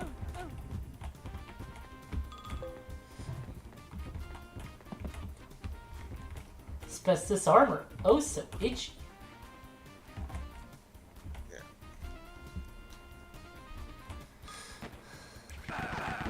No, excuse me, I'm gonna go get some water and take a pause from this info.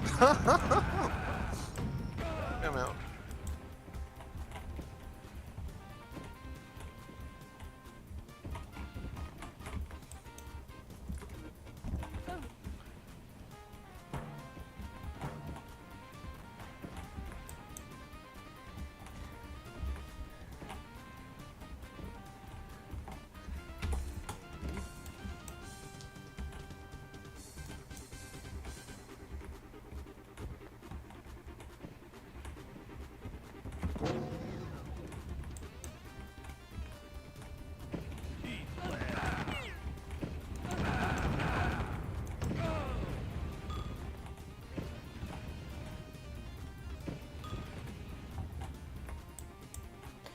Okay, that wasn't self-damage with the...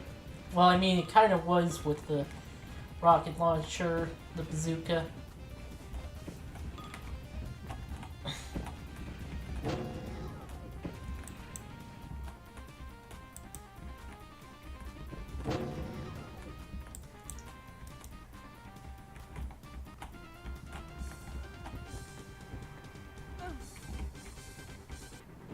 Oh, that was like another way over there.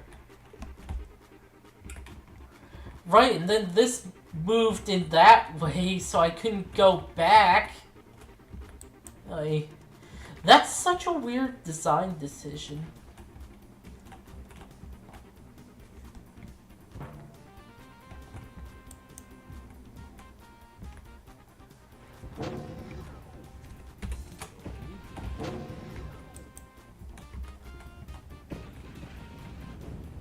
Curse of Strahd.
Floating porridge.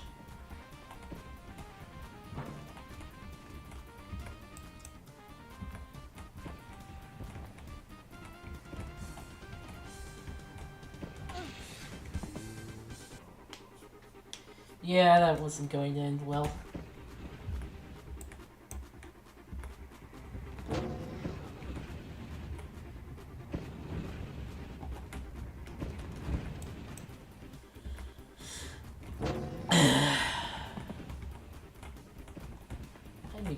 I need people to call me Queen more.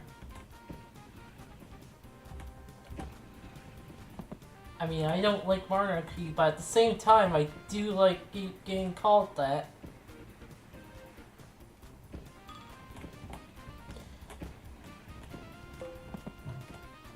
Oh, so itchy.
Ah, fuck! Come on, man. Game? Let me.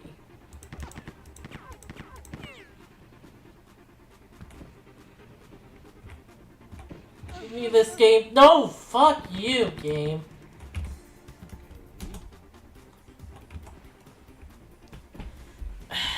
Probably gonna have to grab the second pass.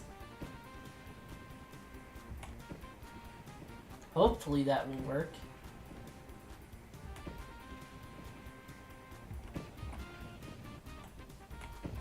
Yep, it worked. Ding.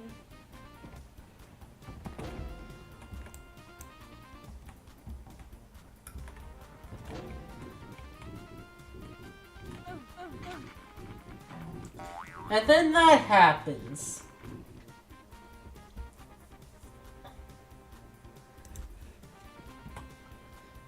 What? Large.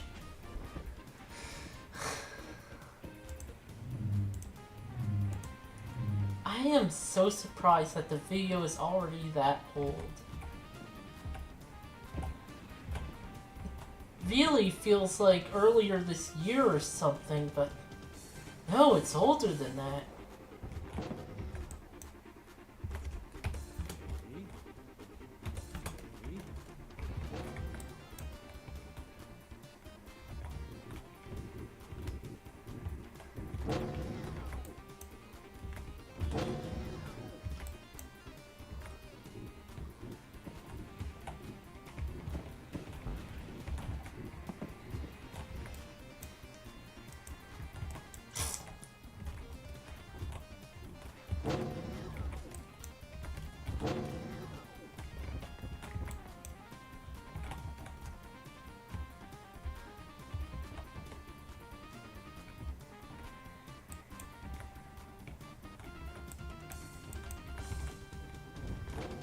God, this is such a weird game. Because if you, like, noticed, quite a few of these levels basically don't require you to go through all the key doors. Which is kind of weird as someone who's been trained on oh, I've been through there. Been trained on, like, Doom and stuff. That so many of the key doors are just optional.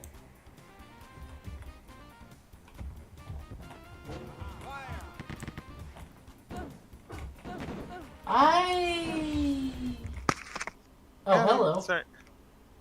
Took a little bit to grab a bit of a snack. Yeah. But something I realized is it's weird how many of the key doors seem to be optional. Oh, hey, there's some stuff up there that I wasn't able to get yet. Oh, that's weird. Like...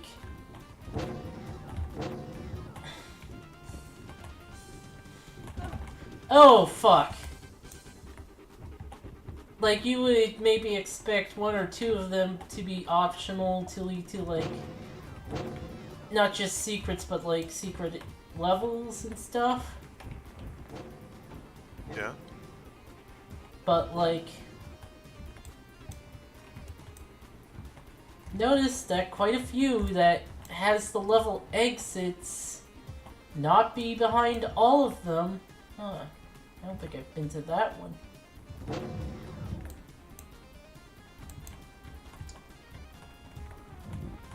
Ah! Thank you for that. Oh dear. And...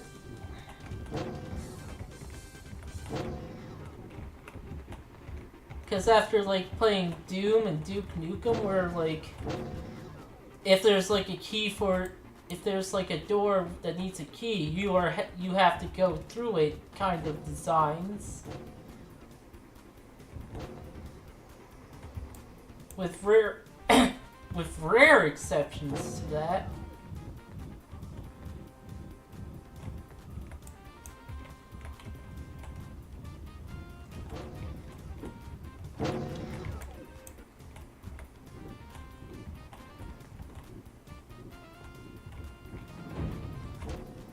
But like this game, many of them level exit is not like that's the exit. And I just remembered that that was the exit. And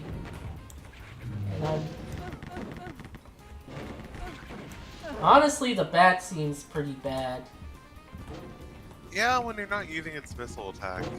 I am trying to use its missile attack. Oh. It's a charge. Oh. Wow. Didn't realize that. Because, yeah, no,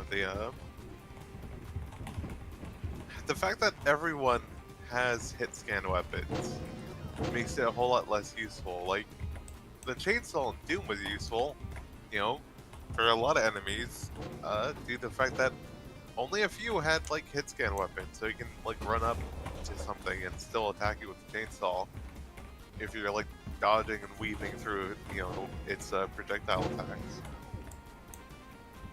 But everything here has hit scan weapons, so it's, yeah, you're gonna be using other, you know, anything other than the baseball bat when you're running up, you know, running around.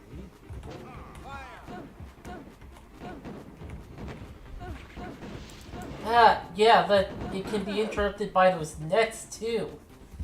Oh, wow.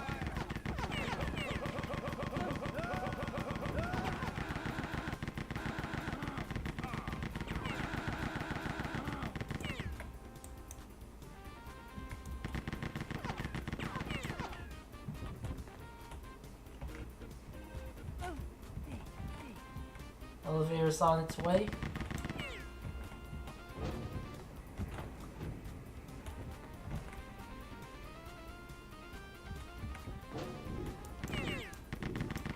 Oh yeah, the silver key.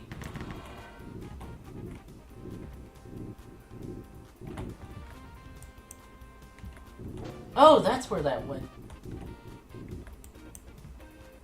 Okay, where's the silver key go to?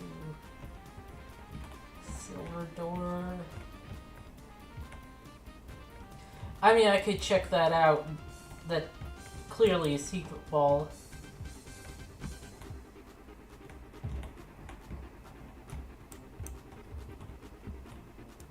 Oh, that opened that. Christ. Oh, and that got opened too. Huh.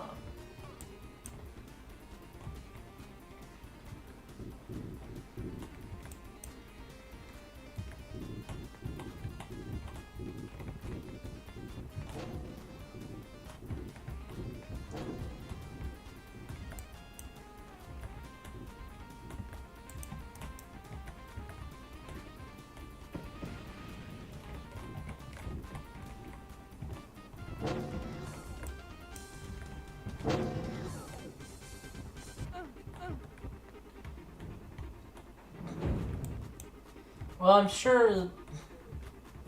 Oh, wait. There's a... No, I pushed that already. Okay. I'm sure halfway across the fuck... Yeah.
Huh.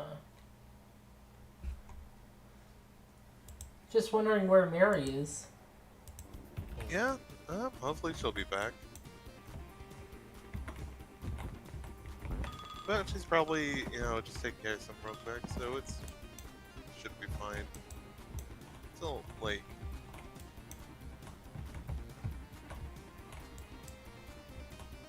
Yeah. Oh well, don't wanna focus on it too much, but yeah, no, God. I was thinking about like tabletop RPGs with like different main stats, right? Than like, the whole strength, constitution, intelligence, wisdom, their dexterity, like the standard 6 that we see in a lot of places. You see some great ones here and there. Wait, did I see it not quick? Okay. I know some the Apocalypse games have some great stats. I'm trying to remember, do I have it on my laptop or... No, give me a sec. No. Yeah. Where is it? Mask. Mask. I'm Okay. back. Hi, Hey. Dave. Sorry, I had to lie down for a bit. Oh, I completely understand that. I've been there.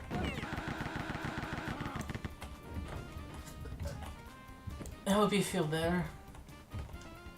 Yeah. Sure. But yeah. I was speaking about like games that use different like base stats, right, than the standard D&D one. Thinking of Mask, which is based on like teenage or young adult heroes, kind of what's the term? Like coming to age, like story, like sort of superhero stories, like is what it's all about. And it does it in a really interesting way that like basically you have your stats, which I'm trying to find. Where are they? God damn. Like you have your stats. Not if I look at the playbooks, that would help. Yeah. Where's the playbook? Okay, let's talk about the playbook. Where's the actual book? Okay. Give me a second. As I'm being silly and struggling to find these. But, yeah. Your stats, right? Your labels, as they are called, right, in this game. You have Danger, Freak, Savior, Superior, and Mundane. And, Danger is like how dangerous you are. Freak is like being, abnormal, different. Savior, kind of like stuff related to protecting people, watching out. Forgetting what Superior is. Give me a sec. Come on, I know I can find it. I just like where are they? It's labels. Yeah, 5 main stats called labels. Each label tells you how your character understands their self-image. These labels shift and change over the course of play as your character's own self-image changes, and those changes are often in direct reaction to how others see you. When you're a young hero, how you see yourself is determined just as much by others as it is by your own choices, for better or worse. Right? Like adult superheroes or whatever can talk down to you, and if you roll bad, change how you see yourself and shift your stats around a little bit. Like as your character advances enough, they get to use I think the term is adult moves, where it's they're coming more into their own and knowing who they are about, what they're about, and can actually okay, I'm setting my label in stone. Okay, I know what I am. I'm going to just no one can change that for me anymore. That kind of stuff, which is really fitting and really cool. Going back, what are the labels? Just wondering. A danger. Seeing yourself as threatening, strong, bloody knuckled, and risky. Other people see the danger when you think that they should steer clear of you because you might bring them harm. You see yourself as danger when you believe you can take down other dangerous threats, and when you think you yourself are a threat to others. Freak. Seeing yourself as strange, unusual, unique, and powerful. Other people see you as a freak when they think you're odd, unlike them, or something unnatural or outside of their understanding. Moving along, let's speed up. Savior, seeing yourself as defending, guarding, protecting, and stored. And yeah, other people see you as Savior when you think you're noble or self-sacrificing, or a bit overbearing and moralizing. And Superior, seeing yourself as smart, capable, crafting, quick. And Mundane is seeing yourself as normal human, empathetic, and understanding. Other people see you as mundane when they think of you as all too normal and uninteresting, but also comprehending and sympathetic. Right. And it's classes, called playbooks. There's it works. Fundamentally, yeah, it's a class, but like you have the bull, which is you're the strong, passionate, big-hearted character that's like a heavy hitter. Oh yeah, the bull's a heavy hitter with big feelings. They get into a lot of fights, both interpersonal and superheroic, especially thanks to this signature move, the bull's heart, which a lot of time they'll be angry. They'll oh yeah, and a part of your kind of receiving damage to be taken out of fights is getting conditions that you have to get out of, which is a neat thing. Like if you're angry, either someone has to help calm you down, or you can stop having that condition, which puts penalties on some of your moves. By I know for angry, okay, where is it? Oh yeah, if you're angry, take -2 to comfort or support someone alright, yeah. It gives you penalties, and declare angry, hurt someone, or break something important. So unless someone talks you out of it, you can just do something brash, which is nice, because that could,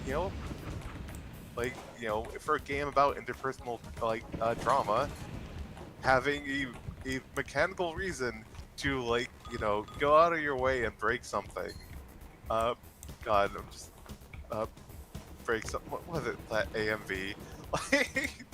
Hoodwink break something tribute. Anyway, to just go and, cause problems on purpose. Which, for the point of the game, yeah, that's great. Because it's very much not a game about, where, ideally nothing goes wrong because you're all rolling, +10 to all your rolls or whatever, but, things go wrong, things get messy, and, you and your friends are along for the ride. So, yeah, that kicks ass. And I'm trying to, another game. I never looked at it too much. I kept getting distracted by a whole bunch of other things. No, I don't have it. That's don't have it currently downloaded. Where is it? Because I know there's a game called Secret of Cats. Do I not have this one? Huh. Or maybe not HIO. Let's see, which is never played it, but it seemed like something I should check out at some point. Is to just read the synopsis of. Wait. Where is it? This is the. Something neat, but not what I was looking for. Where is it? Anyway, well, I tried to see if I actually own the game Secret of Cats. But it's a game about,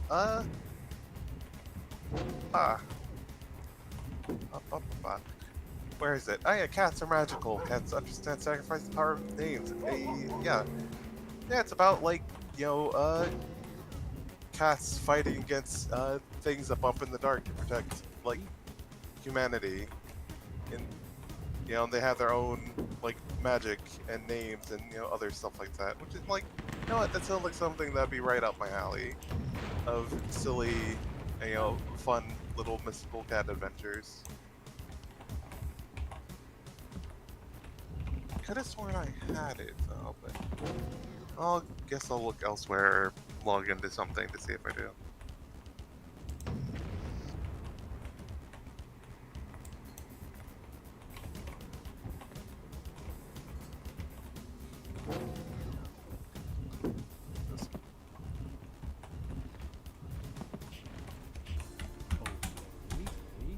I got the eyeball. Nice. What's that do? It's the second of the developer balls. Ah, okay.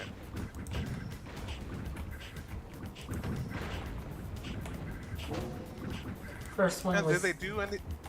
Oh, they give you a huge bonus if you get all of them at the end of the campaign. Ah, okay. There are a few bonuses that only apply at the end of a full playthrough. There's one called Bonus Bonus, which is getting all the other bonus shit.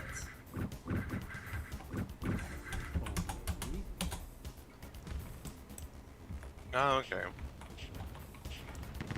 Getting all the other bonuses.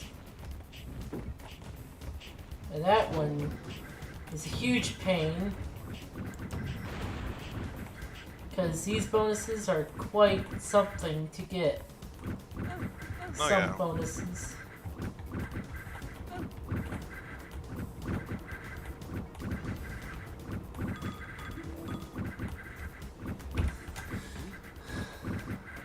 Very fair.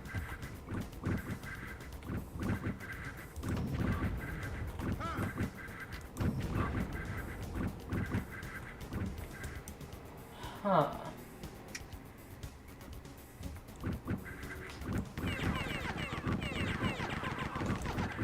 Whoa! Robot. Robot. Not. I meant to mention this earlier, but is it just me or do the robots remind you of dialects or whatever? Daleks? Daleks. That's how to Daleks? pronounce it. I mean, sorta. Like from a distance, like the shape, their silhouettes kind of reminds me of it. Yeah. I mean, the previous boss was a Red Dwarf reference. No, I never saw that show. Oh, you should. It's good.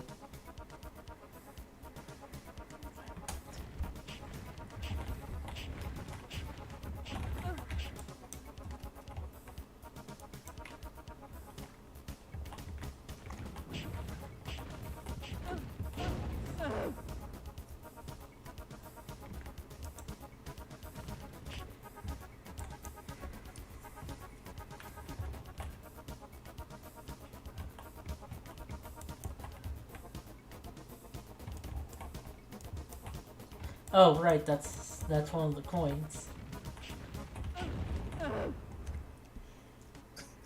And also fireballs. Huh. That's a problem.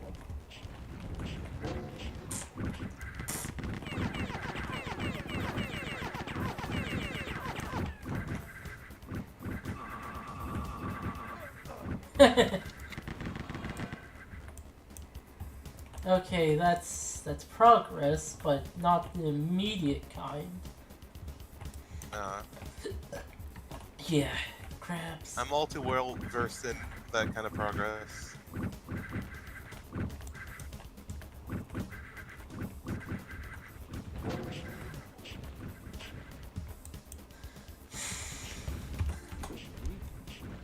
Like, yesterday I streamed, Baba Is You. I was like, oh, you know, I'll progress through this part of it. Like, I am on the third post-game area. And I could finish the game at any point I want, but I want to finish all the levels. And it's like, for one, there's a, like, okay, on the overworld map, right, I have to turn a level itself into a flag that I could push around to open locked doors, but I also needed to turn it into the word level itself. And he's like, what do you mean you need to turn a level into the word level? Trust me, Baba gets weird. So I had to do that, and that took a lot of like brain power. And eventually, like my girlfriend, like, hey, like, do you want to like look something up? Because like, you know what you need to do. It's just it's a weird thing to get it to actually happen. And I was getting there, but there was a big step that I wasn't considering, so I didn't like just do that. Which is like, no, that's fair. I was, especially since I was a bit tired. So, but then, I made some progress, but oh boy, there's still a lot more I gotta do to get stuff to work. And it's just, yeah, Baba's like that sometimes, where it's like, okay, I didn't solve this, but I'm making progress, or I'm understanding things a bit better, which is progress in and of itself. Also, there's a cat that wants inside the room. BRB. Okay, how am I supposed to make progress here? Because I am fucking confused.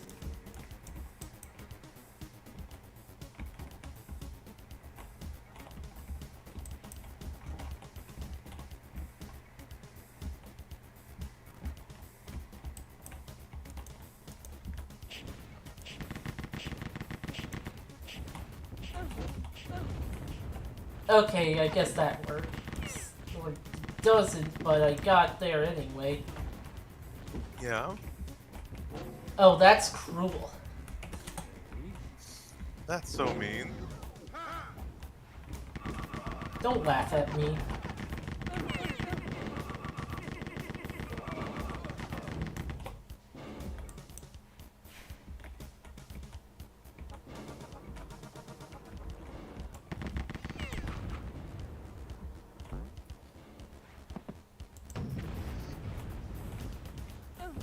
Ah! Fucking rude ass game. So yeah, you can't really kill those apparently.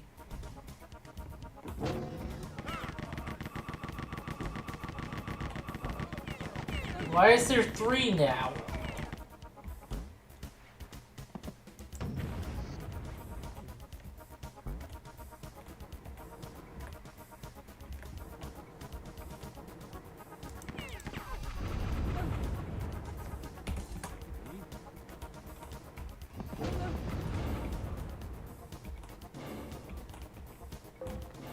Asbestos armor, I'm not sure if I even have enough help for it to be useful. Christ.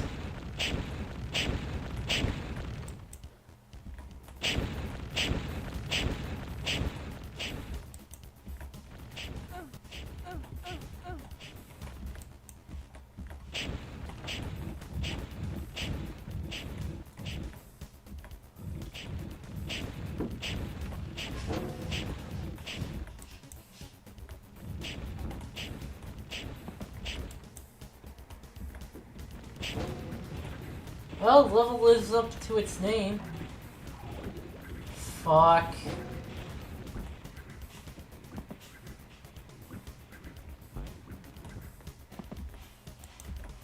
Outsider.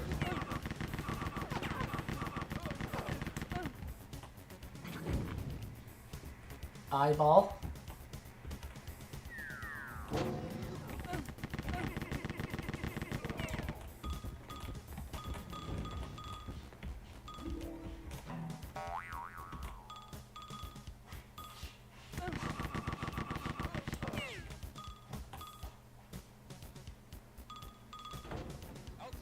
Touch plate, where?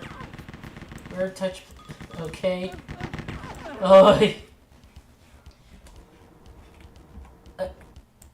all the way back here. God. Oh dear.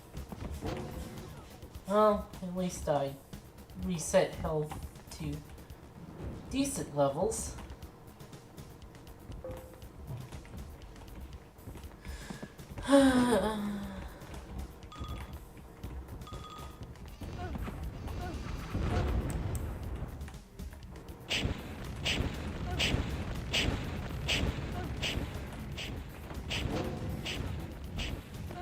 Ah, that's...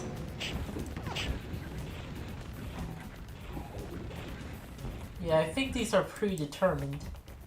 I'm going to check out this way.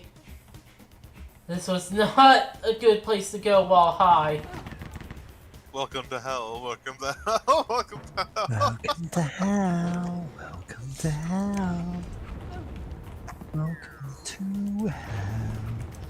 I don't know. Familiar voices are... Is that a secret exit? Oh.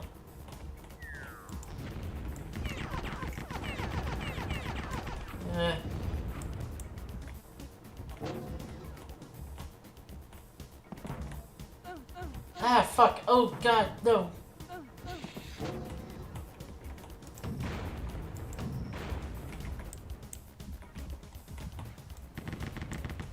Yeah, that looks like a secret exit. Gonna have to deal with that later. Oh dear. Huh. No, that's not a secret exit. It's not the secret exit. That's in E3A6.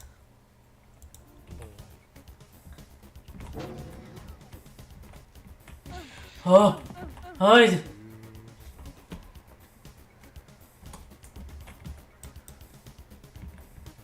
What are those sounds I made? Up!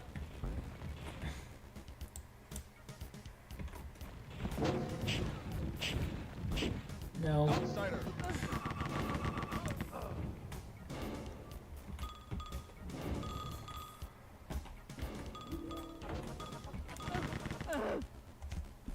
Oof.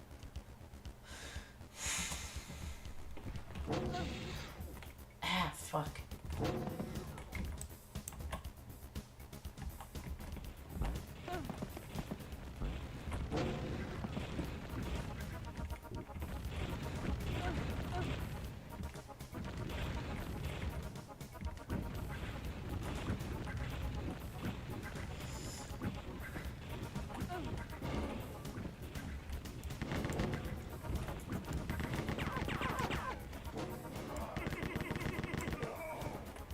That was close.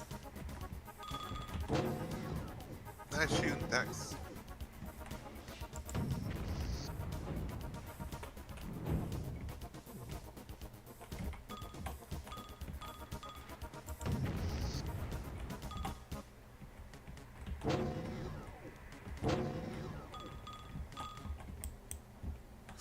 No, it'd be funny in a game like this if you can get a special item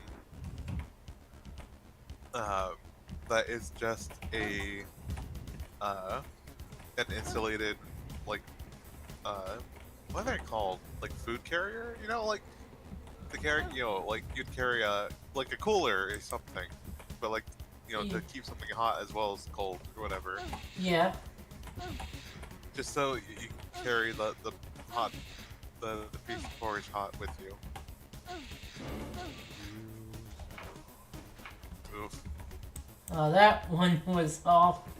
That was rude.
Fucking lava walls. Uh, The triad's most dangerous weapon. Level hazards. Yeah, they just build a base that has no guards protecting it. It's just these lava walls. Yeah, just a giant maze of lava walls. Like, try not to die.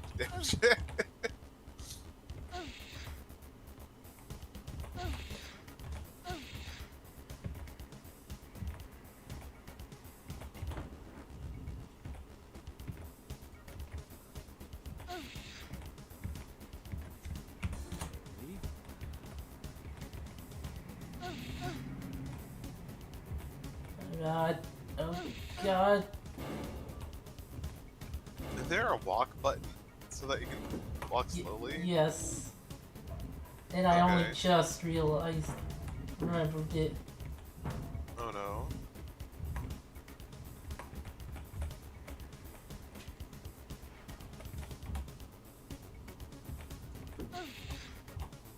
One of the few times a like having an analog stick would be really useful. Oh, this is like the Banjo-Tooie puzzle. um, I don't remember which one. The walk really slow one. Do not snap a twig and wake up whatever. Oh.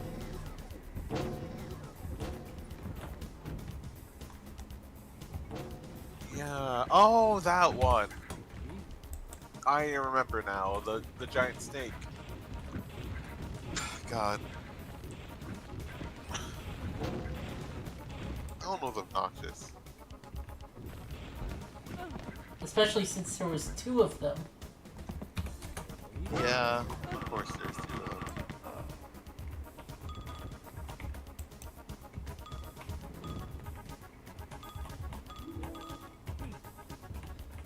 Oh, right, that opens when the guys.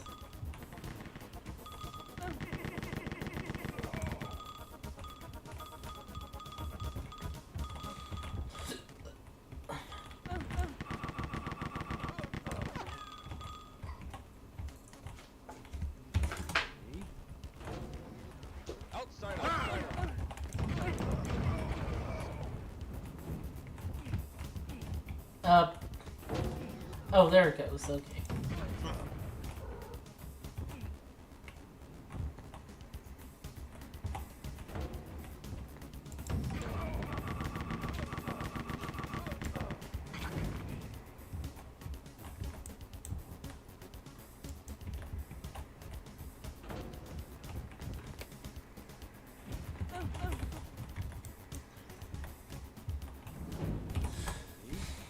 FPS fans will see like a part of a wall that is slightly different from another part and be like, oh, there's something here. There's something here. Oh my god.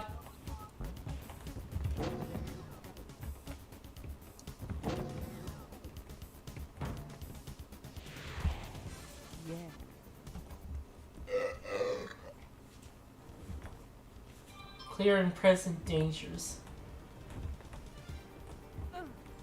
Fuck! Of course.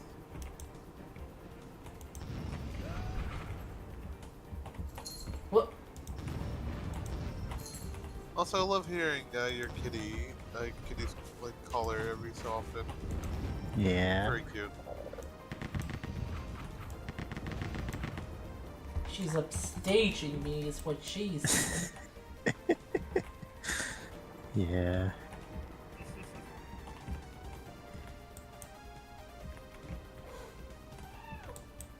Meh. No. What?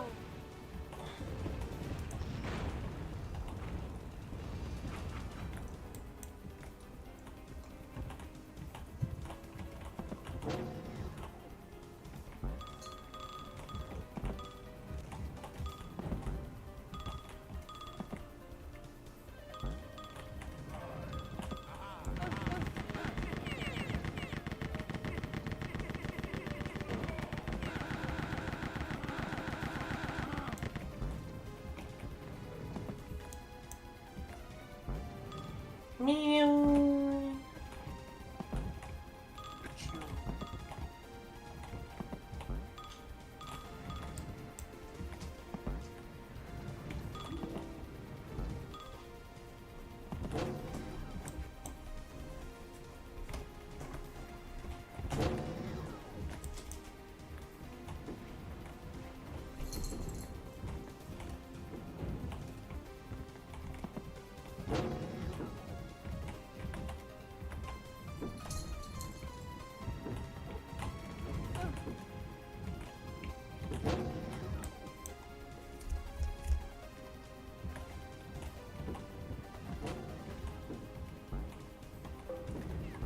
Bulletproof armor. Nice. Ow, fuck. Oh god, no, How I survived.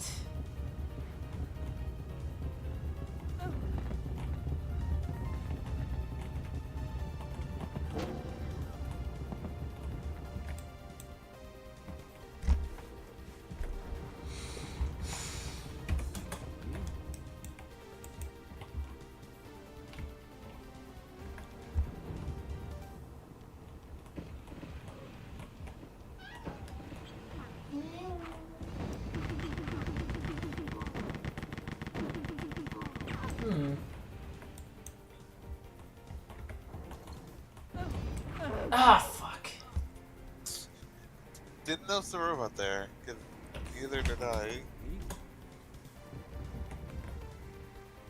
Or I thought like something attacked you, but I thought it was further away.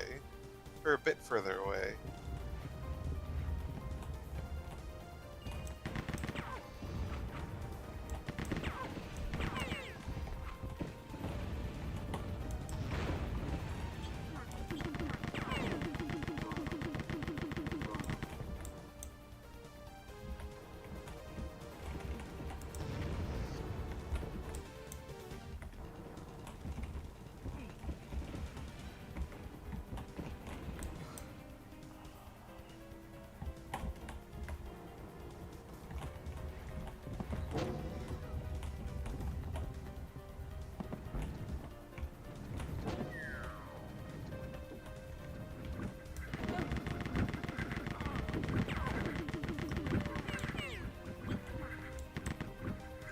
Oh yeah, by the way, Mary. Yeah? So, second edition has the weird constitution rule where only fighters get the Yeah, hit only fighters get bonus hit points on level up. on,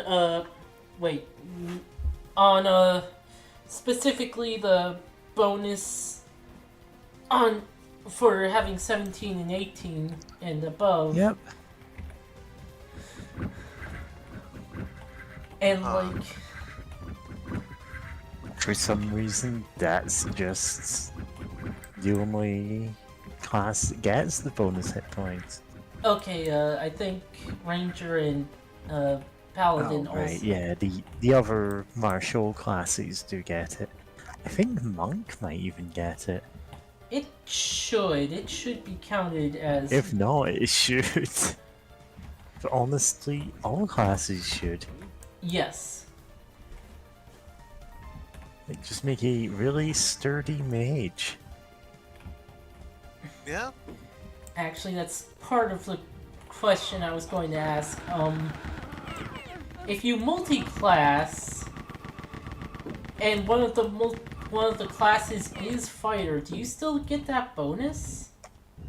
Yes, but on your fighter level ups. Oh, okay.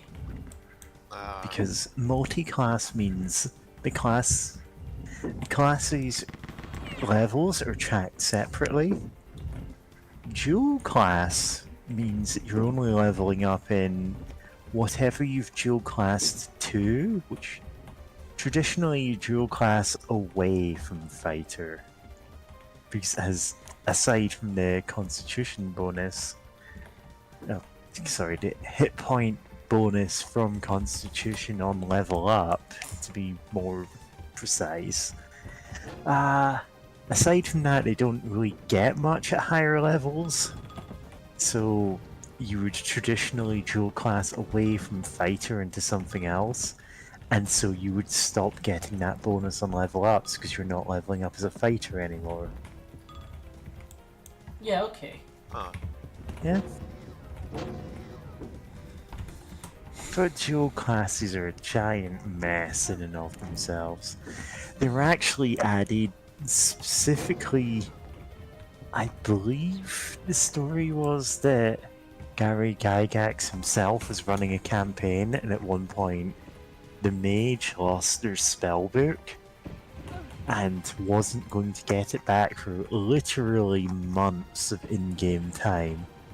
And so they went, you know what, I'm just going to train to be a fighter in the time in between there.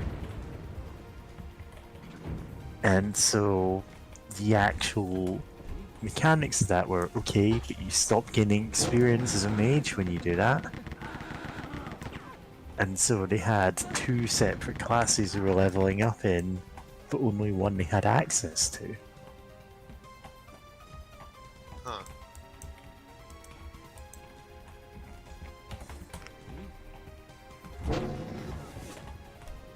Yeah, that is weird. And also, the only way to be barred originally was to multi-class, dual class, or triple in that case. Obnoxious. But also, you can only get specific. You had to have a specific amount of fighter level in between 5 and 8 levels, I think. And then a specific amount of thief levels in between 5 and 7. And then you went for druid levels, and then you were bard. Oh yeah, bards were a weird multi-class nonsense thing rather than just being a straight-up class in themselves. There's a gag about them in Order Stick, where one of the main characters is a bard. Like, he's considered, like, by far the weakest member of the titular Order of the Stick, the party that the comic's about. And his, like, evil brother mocks him for his class choices and goes, I took the only sensible class, a fighter slash thief slash druid multi-class. And it's like, this is just a bard. God. It's some nonsense multi-class, and it works out. He's just a bard, but worse. Yeah, also that character gets a prestige class at a point, and he suddenly becomes one of the strongest members. Yeah, because he becomes a charisma-based fighter. Yeah. Oh. Or, like, he whenever he makes a pun while he's fighting, he applies his charisma bonus instead of his strength. And it that's turns funny. out his charisma is by far his best stat. And he can just churn out annoying puns all day. Yeah? Yeah, it's a fun webcomic, though. Yeah, Oh, I yeah. should get back on it. Yeah. I actually have two of the two prequel books. Yeah. Oh, has updated since I last checked. Yeah, it's still going, I know that for sure. I actually have a friend who, in another server, linked an interview of you know, the creator of the comic, and like, oh, like, how do you feel about, like, you know, not updating to the newest edition of, like, D&D since the start of the comic? And he's like, just, his immediate reaction was to laugh, and he's like, I'm glad I never did. Because I kind of just used it because it's Yeah. largely consistent rules, a bit nonsensical, but like still largely consistent rules. Yeah. And for a vehicle for telling jokes, right? And Yeah, like, it wouldn't add anything to do that. oh yeah, and he mentioned that as well. That it wouldn't there'd be really little benefit to like updating to new editions, and then So like one of real the quick it would just first stop making sense. gags in the entire strip is there's an edition change, and it just like changes what all of the party members have. Like the halfling thief, or halfling ranger, sorry, is wielding like a long sword, and the edition changes so he doesn't have specialization in that anymore. So it like shrinks into a dagger. It's in like the first 10 strips or so. It's the first And one, I I've- think. Oh, it might actually be the first one. I don't know. I haven't gone back to that one in ages. But the whole thing is like, it's not a specific edition. It doesn't need to be. There's vague enough mentions of what it is, and it wouldn't add anything to the story for there to actually be a new edition in the middle of it. Yeah. It kind of Yeah. took on a life of its own. It has its own internally consistent rules, at least more or less, except when it's funny. Yeah. Yeah. And it has, like, the internally consistent thing of, oh yeah, goblins are always chaotic evil. Like, there's a goblin antagonist who is, like, portrayed sympathetically, because he's like, hey, that kinda sucks that we exist as this cannon fodder, monster. It's okay to kill us because of that. It's very much a showcase of how times have changed, though. Yeah. Yeah. Yeah. Which I appreciate. If I know that second edition Pathfinder, even at its start was like, yeah, you can just play as goblins now. They're just funky little guys. It's fine. And I think the advanced player's guide for that one also says, oh, you can also play as kobolds. So it's like, yeah, you just be funny little Oh, guys. I actually have physical Pathfinder books, and I specifically went and got like a advanced races one, which has like kobolds and I think goblins too, and some nice. of the races. Yep. It's also like fox people. Oh yeah, the Kitsune. 3, 2, 1, go!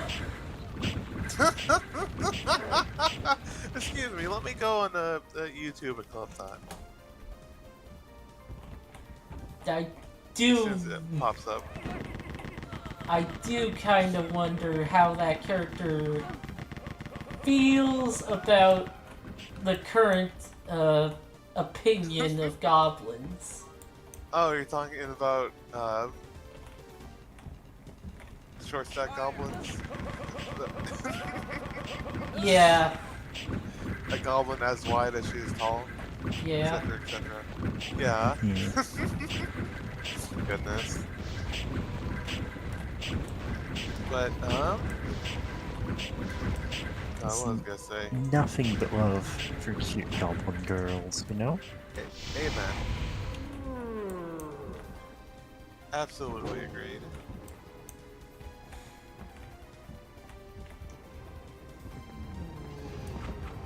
Like Bugles to craft. Yeah, they can't be killed. Ah, whack. That's evidence. Yep.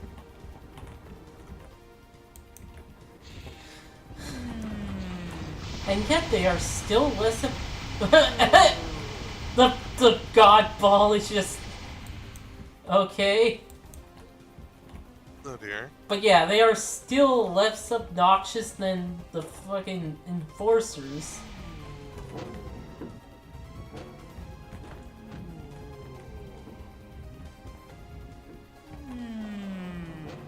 Yeah, I think the dashing, what's it called?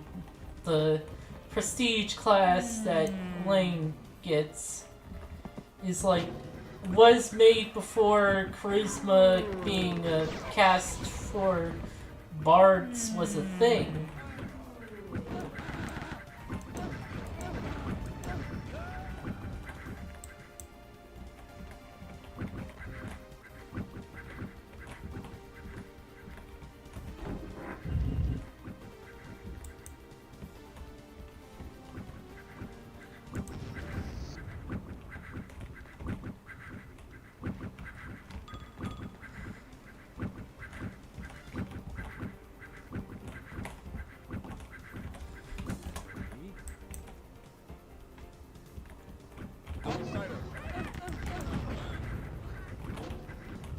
Sorry, I was muted for a bit as I was getting the clip for that.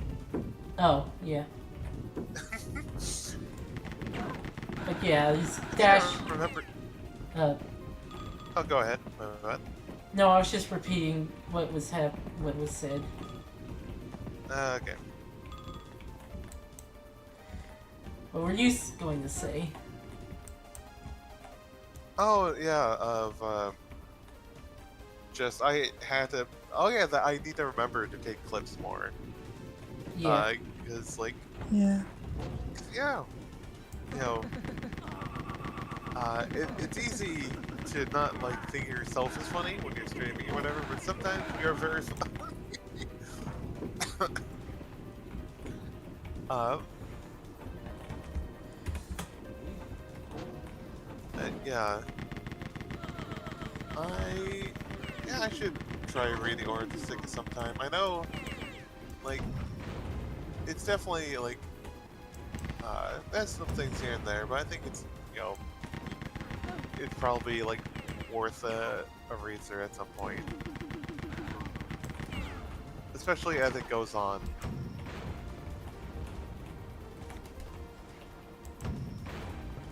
And, you know, becomes more of its own thing. But yeah, sorry, my brain's a bit at the moment, but yeah, you know, shout out to long-running webcomics. I absolutely love them, Yep.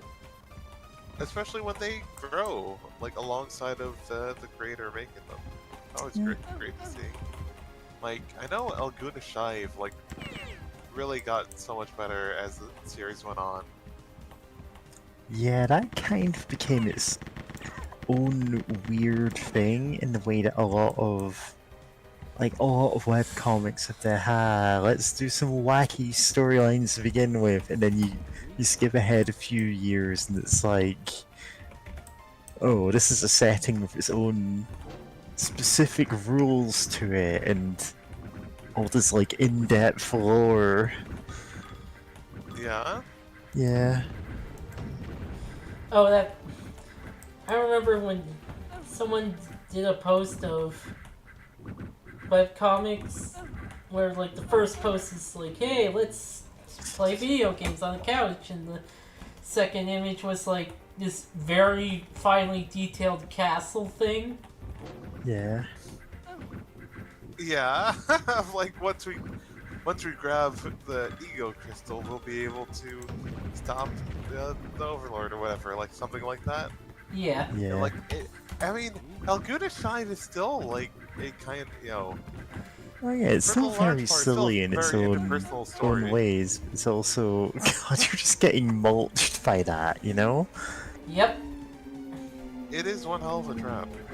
Like, This- look at those things, and they spin too, and this other one, the timing's rude.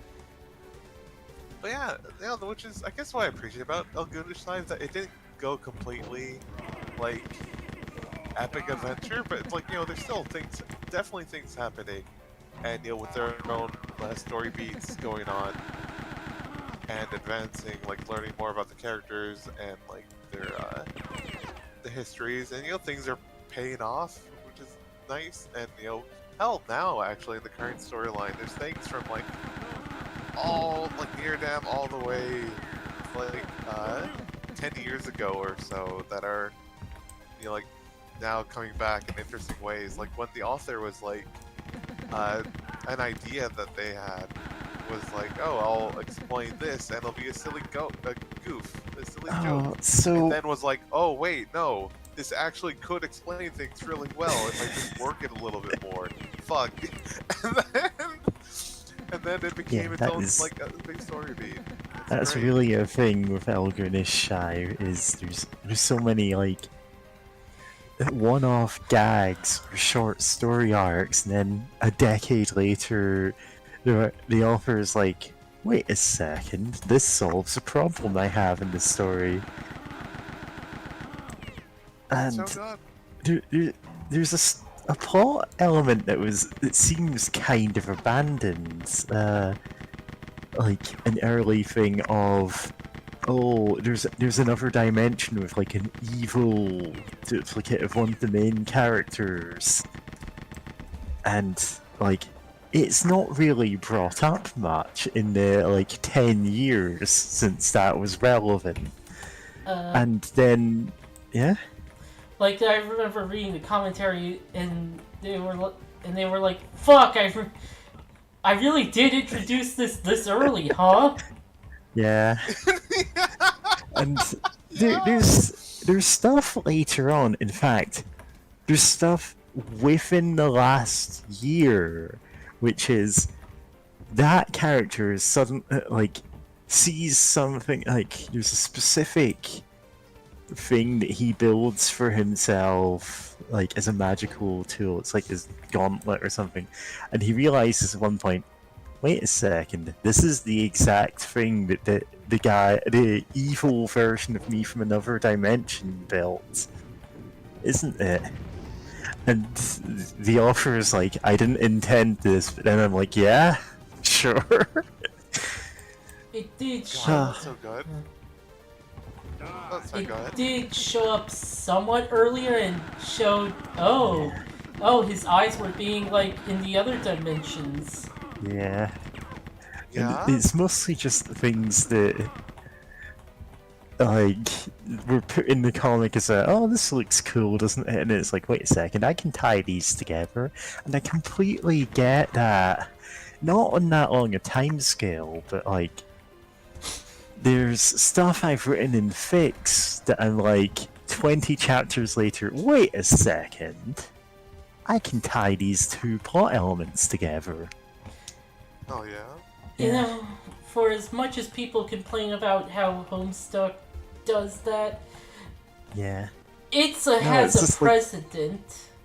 You write a story that's long enough and you will run into that. You will go, I mean, there's a thing, famously Terry Pratchett, like a best-selling fantasy author, Terry Pratchett, ran into this in one of his books. Thief of Time, like, has the four horsemen of the apocalypse and the fifth horseman who left before they got famous. And he, like, when writing the book, he only figured out who the fifth horseman was, like, a page before the characters did. He was like, wait a second. Went back, checked what he had done, and realized he had actually foreshadowed this completely ridiculous, but nonetheless, like, a twist that kind of made sense, and he was like, oh, of course. Nice. And then talked through, like, internally using another character what the logic behind this was. Well, of course it's you. Of course the fifth horseman is. And then just, like, the reveal of that. God. I Yeah. love writing. I mean, okay. You And brought it's a up great Homestuck. moment as well. It's like one of those gags where you look back at it and go, oh, of course, this was here the whole time, and the author didn't even know about it. God, that's so good. Yeah. No, I'm gonna stop not talking about Homestuck, but instead Yeah. talk about Utena, Revolutionary Girl Utena, of like that series. Like, watching it, I'm like, oh, there's so many things that are so like beautifully put together, and work well, especially like on the second watch or like now or after finishing the series. I can look back and reminisce about things early on. It's like, oh wow, this is foreshadowed since then. But then like the person I was watching with is like, oh yeah, they were like doing things by the seat of their pants. Like like they were the development was notoriously like struggling through like most of it, which kind of explains some things. Like it was created by a group of a creative group called B Papas, and the primary goal was the anime, right? But they also had a manga. But the person in charge of the manga was barely told anything, given any updates the whole time, and she just thought that people were just not talking to her because they wouldn't tell her what's up. She'd be like, "Hey, what are we planning here?" And then would just not get an answer, and it's like, okay, and just kind of had to make her own thing. So like the manga is like very different from the anime in some key ways. One, they made one character that I called Jury, who I will claim is the lesbian of the series, which I can get into later. But it's like, oh, she has a crush on a guy, and like unreadable. But no, there's some other key things there. But it's like it still sounds like it'd be a fun story to read through at some point. But it doesn't have what makes like the anime famous of the big deconstruction of archetypes of the prince, the princess, and like what do those mean, and like societal pressure. But it does have girls becoming girlfriends and kicking ass, like, so it still has that, and also has a funny line. There's a character in both series called Wakaba, who at the start is like, Yutena's my girlfriend, I love her, and she's like, Wakaba, stop joking around. And like she's very like dense, but there's one point where Anthe, the character, I mean, she's the only dark-skinned girl in the series. So I'm like, if you've never like watched it, it's like it's her. That's Anthe. Like, she's talking with Wakaba, and she's like, "Oh yeah, Utena's like my girlfriend or something." And like Anthe's just like glaring at her, and just like just so angry. Of just like, it's just so funny to me, from like just like Anthe being so jealous of just Wakaba being like that. Which, I mean, Wakaba's a weird character. Like, okay, like I know not everyone's watching it, but I'm gonna talk about her a little bit. Where she kind of seems like maybe at the time, like she was supposed to be like talking about like, oh, the archetype of characters who are like kind of joke about being gay but aren't actually gay, maybe. But at the same time, textually, she does just straight up say like, oh yeah, like like she's like they're both all middle school, or Utena is, and like the other characters around her age. But like Wakaba is just straight up like, oh yeah, Utena's my girlfriend. She's my wife. I love her. And like Utena's like, oh, stop kidding you. But it's like, also Utena's not the brightest. She's not the sharpest tool in the shed. And like I know later there's someone who like kind of takes interest from Wakaba, and it's like maybe she like it's like, oh, maybe it's like the thing where it's like, oh, when like kids are young, they're like god, that's a whole other thing to talk about. But it's like like maybe when they're young, like maybe kind of fruity, but it's like they'll grow out of it or whatever. But like for Wakaba, it feels like less of she wasn't like into Utena and more of Utena just never really got the hint, and someone else was trying to get her attention and was doing a better job at it. Which is always a thing. You're not always a thing, but like, yeah. Sorry for the Wakaba interlude, but she's just a great character. Love this goofy girl. And also, there's no heterosexual explanation for the episode Wakaba Rising. It's great. I don't know what I'm supposed to do. There's no obvious exit or door that I missed. I been through everything, and I got, like... I have the silver key, but there's no silver door. I am... For real? Oh, what about the green highlighted areas that look kind of empty? What do those mean? These, those are just, push walls that have been pushed. Oh. Like, the only thing I can see that's a path is there, but I don't know what trigger, where the touch plate is. Ah. And it could be anywhere. God. Oof. No, that's not a touch plate, that's a push-up thing. Did I hit that? I guess go hit that. But, yeah.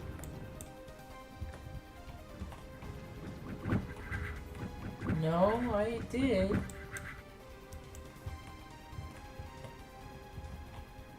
Okay, there's that, actually. Okay. Nope.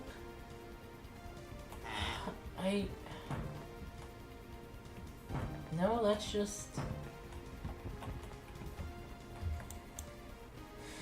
Okay, I think I'm gonna have to, like, look at a map or something, because I just do not know Yeah, what this to do is weird.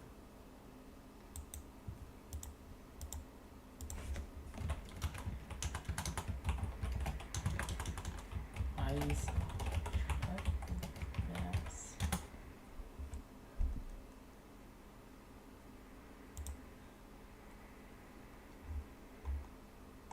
Oh, someone made some 3D maps. Oh, neat.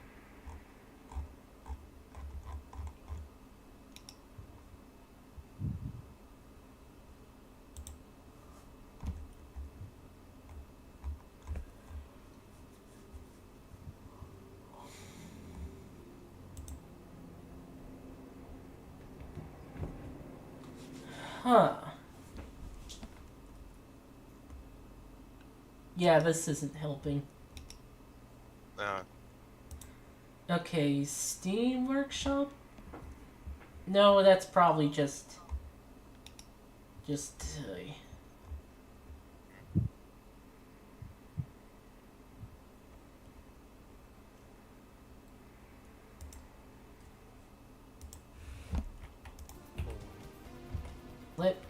Let me, in my options, see if I can...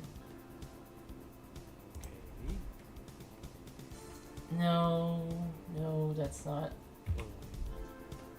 User options? Alternate auto map?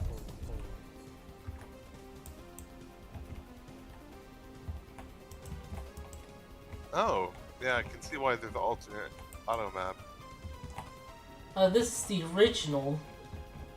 Yeah, I like the alternate better. I can read it more easily. Yeah. I think it's glitching, though, because some of those are not meant to look like that. Oh.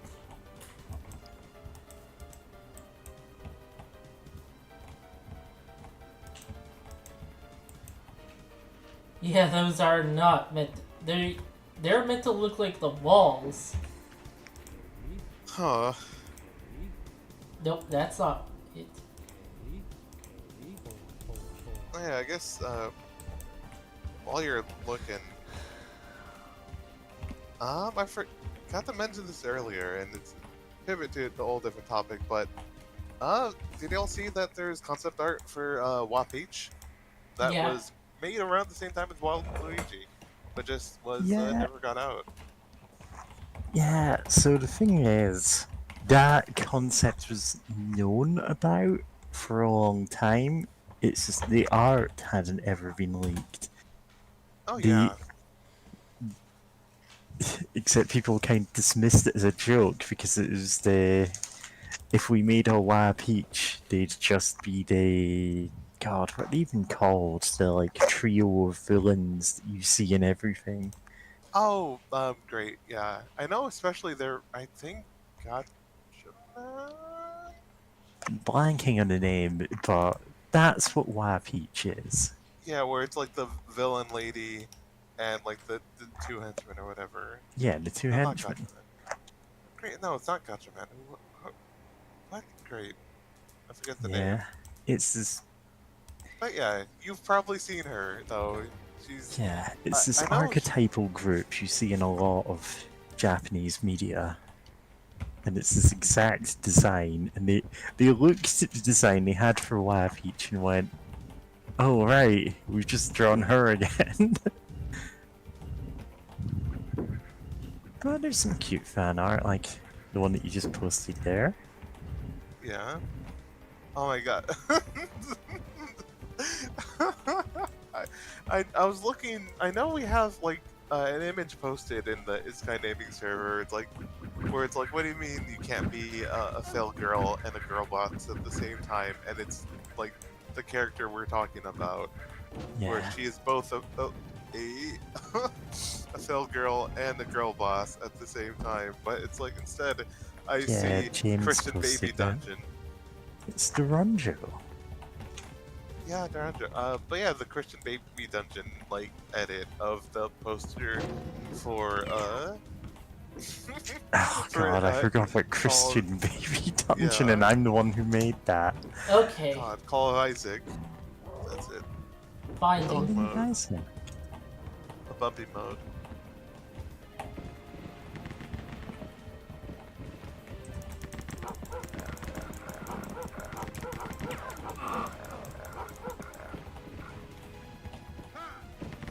Yeah, the Christian Baby Dungeon is one of those gags that's like 4 other gags patched together.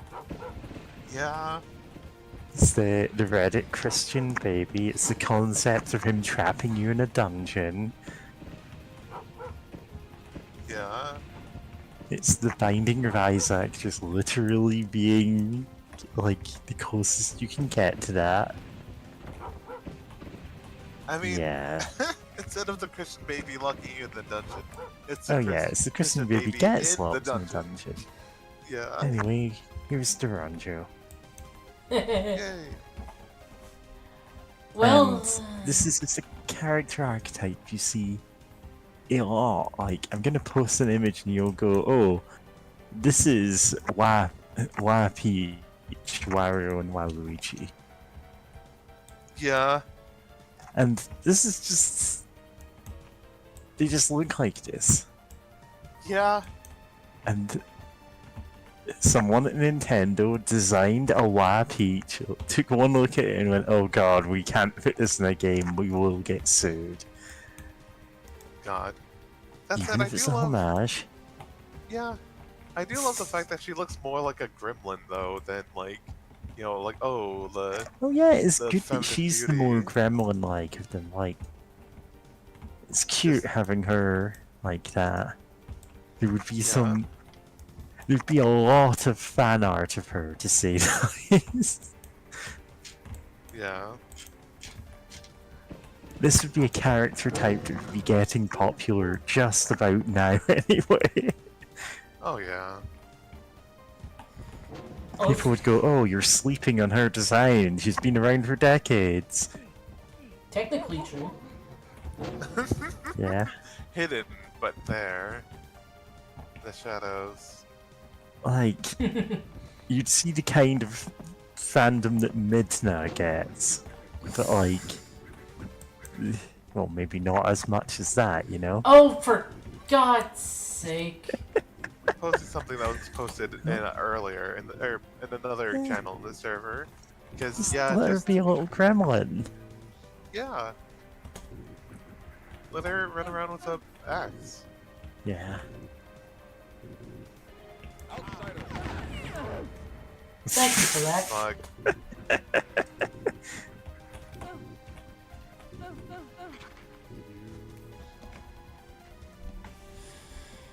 Hey.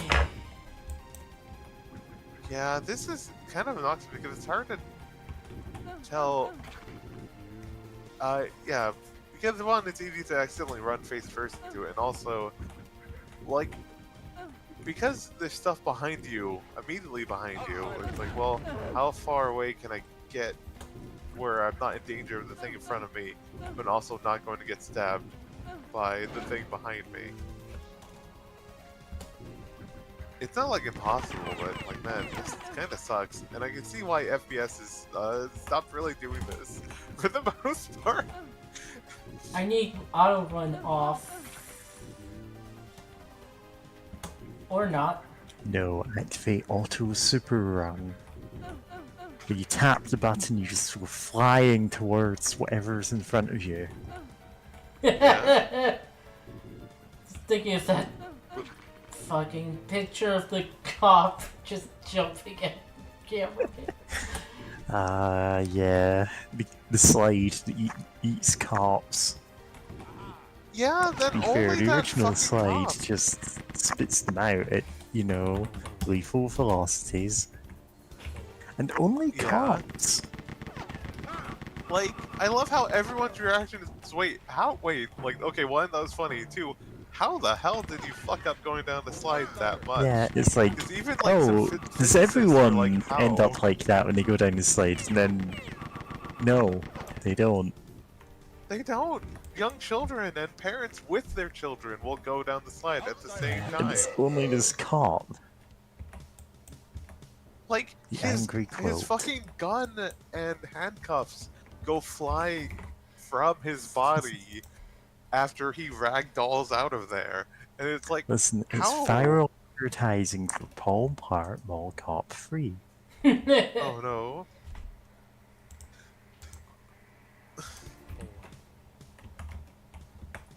I did actually drop in on Pank streaming. Is it Pank? Someone on Pank's server streaming Paul Bart 2. And I'm like, wow, it's genuinely bizarre having context for Death Blart, you know? It's like, wow, that's the Shadow Man. Or is it?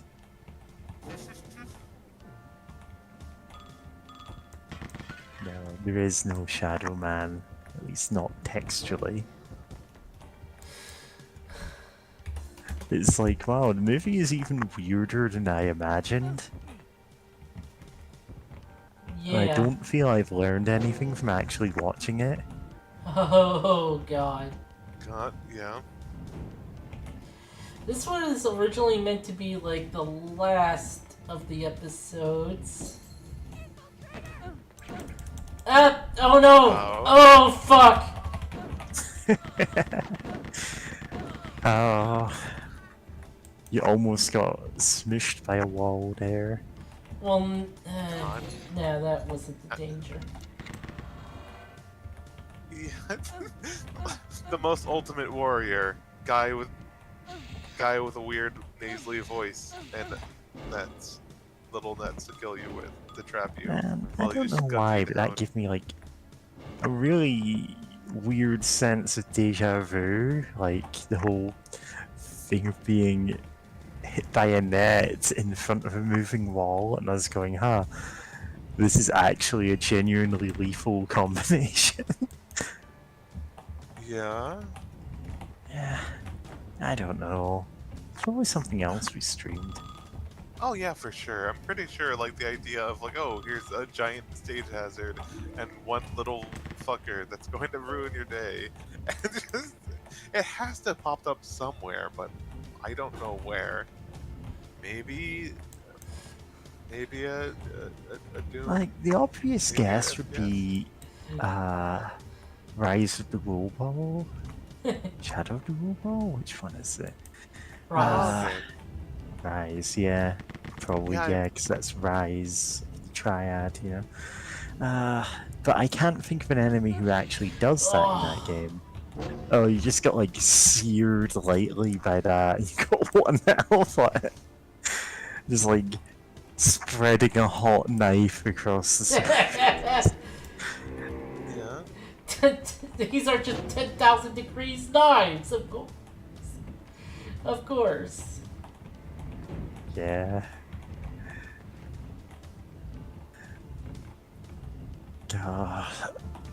I know I saw a Tumblr post somewhere where it's like, wait a second, like, ever since, God, what's that guy called? The Japanese politician who's assassinated over doohickey? Oh, Uh, Shinzo Abe. yeah, ever since Shinzo Abe he got shot, have we seen the guy who makes knives on YouTube? It's, you know, the guy who Yeah, it makes knives out makes of anything. knives out of all kinds of absurd materials, and it's like, wait, is that just him? It turns out no, it's not. Yeah. Like, he did update a couple of times since then. But it's Man, one of the those idea- theories that you're like, wait a second. God.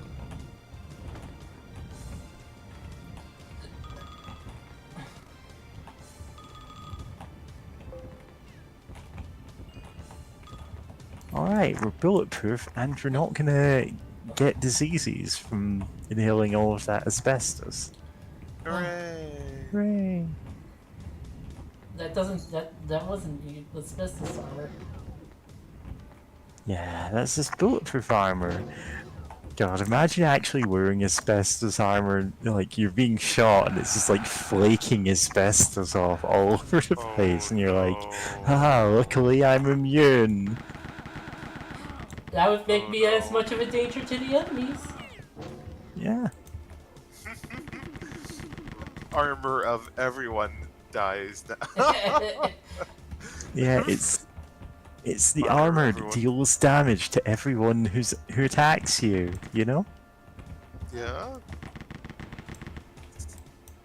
Why couldn't I get those knives? Random power up. Let's see what we get. Dog mode.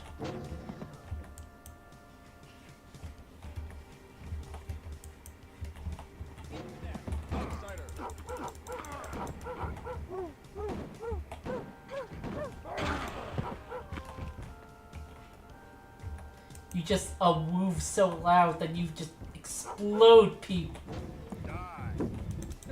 Yeah, just exploding people with powerful woos. This is the secret power they are Putting a trying fine to on. gain on Puppy Girl Twitter. The ultimate woo.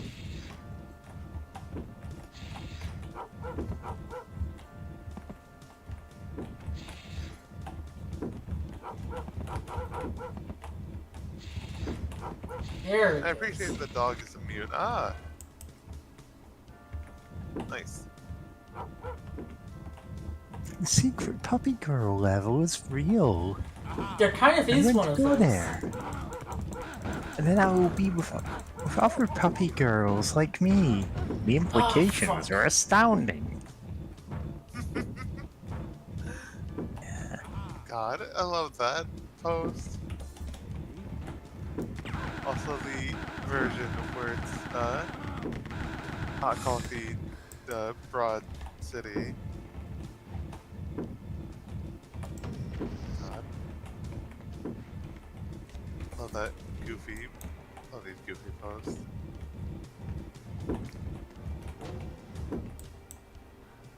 So let's see. I always forget how to pronounce this website. Pixiv. Yeah, Pixiv. Yeah, that's the original one for collecting rods. Like I found it finally after all these years. The section of Pixiv, the hot clocky broads. Yeah. God, people on that Tumblr post asking where's the link. Yeah, where's the link? Where's the link? Cause man, there's some artists on Pixiv and just like on Twitter that have like online handles that are like a few letters and then like a series of like 6 numbers. Like it's like some sort of like passcode or something that Yeah. draw the most amazing art for like their blurbos. It's a And it's like- weird trend among Japanese fan artists. I don't actually remember the reason why they do that. It's Yeah. possibly just because that's how some popular site over there, like, that's the character limit you've got? Yeah, I genuinely don't know. could be that, or to separate like their fan art from like their normal art. But Yeah, like, it could be an anonymous thing. yeah, and it's like they make some of the most amazing art, and it's like for some blurbos, it's great because I saw one for fucking Goofy of all things, and it's like that's amazing. What? And like I saw some guy who does like fan art. He made his own fan comic where it looked like JoJo's Bizarre Adventure, but it was starring uh, Jesus Christ because his name in like Hebrew Yeah, would have been something like, huh? Joshua Benjos. Yeah. So it's like like he was the first JoJo, and like God, Which is it's so funny. somewhat canonical. I mean, Yeah. somewhat. God. Also, I hope you feel better, James. Yeah. Just a bit nose. Fair. We Because, all suffer from being a bit nose. yeah. Because Steel Ball Run, like, the major MacGuffin of most of that is the body of the saint. And of course, the saint turns out to be Jesus. Which is why there are canonical panels of Jesus appearing in Steel Ball Run. So funny. Or at least his spirit. Yeah. Doesn't like one of the body parts turn you into a dinosaur? I think that's a Technically, yeah. scientist, or using a power to turn people into that. The dinos. Which is really funny. Yeah, Just, the body parts unlock stand abilities. Not always the same stand ability. Sometimes it just makes a new one happen. But Scary's Monsters is a stand which, broadly speaking, is the same. And two separate characters have it because they have one of Jesus' body parts. When it first shows up, it just turns other people into raptors. That's all it does. And when Diego has it as his stand, it does something similar, but not quite the same. Like, it's still dinosaur related, but it's like, oh right, it's the stand manifesting in him, so it's slightly different.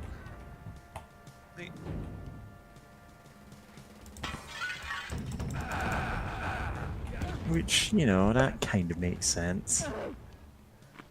yeah. It's not just giving someone exactly the same ability, it's giving them what their perception of that ability is, so it's slightly different. Oh, that's very cool. Yeah. But, That's good.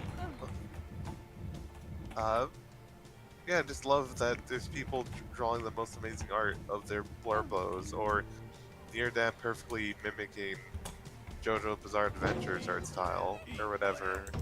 It's great, but also I'd love to see the high quality, amazing art of Hot Clocky Broads.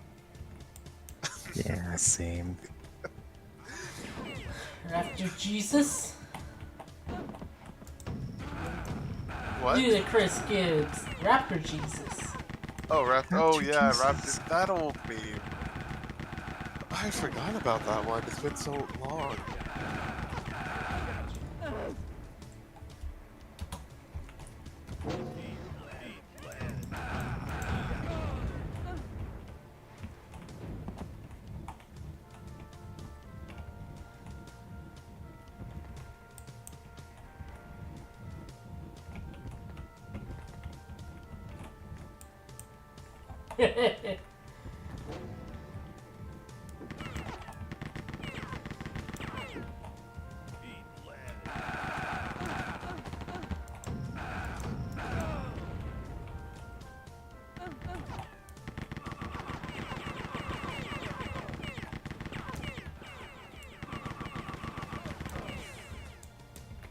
Nice.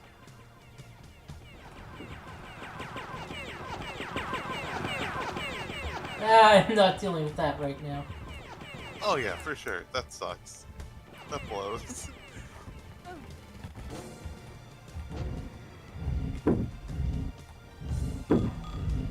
Oh, good. Thank you for that, game. Oh boy.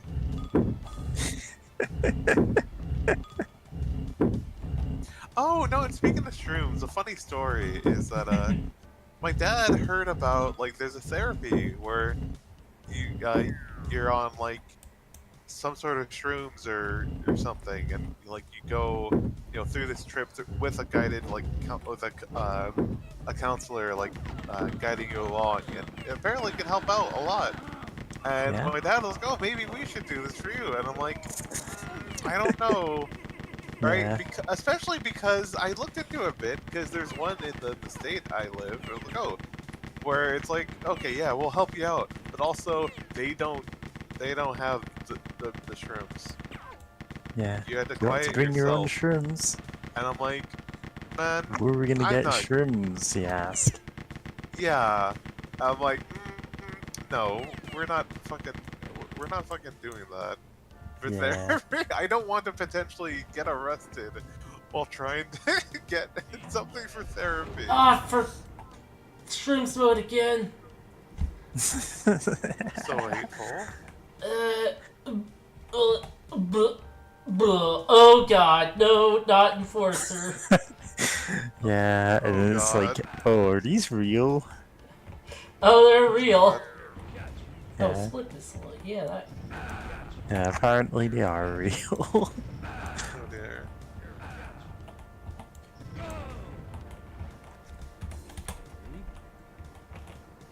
Yeah, that. Like, in principle, I could see some. Like, there are some things that could potentially help with, but also that seems hilariously ill-advised. Oh yeah, I'm like I know someone in another server who's actually gone through that therapy and it helped a tons, which is like oh good for Yeah. them. But it's like also man, Yeah, I've never bought like I mean even if I did I would never admit it, but like legit I've never bought like illicit drugs before, so I wouldn't even know where to look in the first place. by And then it's like technicality I have, but that's a weird grey market thing, and it's not actually yeah, illegal for me to own these. It'd only be illegal for me to sell them because it's HRT yeah, that the NHS are meant to put me on a 20-year waiting list for. yeah. And screw that. Fuck yeah. But yeah, no, it's just kind of Yeah. funny. I was just like, oh, there's a dude with, like a therapy that's been studying and all that. Take shrooms. And Yeah. it's just, we can't give you the shrooms because the United States of America still is very Yeah. obsessed with its drug laws. I'm like, oh, Yeah, there's a lot of drug laws that don't really make sense except as a way to imprison people because prison industrial complex. yep, Yeah. That's not to say there isn't anything in alternative medicines. There are cases where they can genuinely help. It's just that sounds shady as hell, and like telling you, oh yeah, just bring your own drugs. It's just no. That's the yeah, kind of thing that ideally a trained professional would work out the dosages properly for that. yeah. Ludicrous Gibbs. Make sure everything's on level, and the fact that you can't do that is, yeah. Yeah.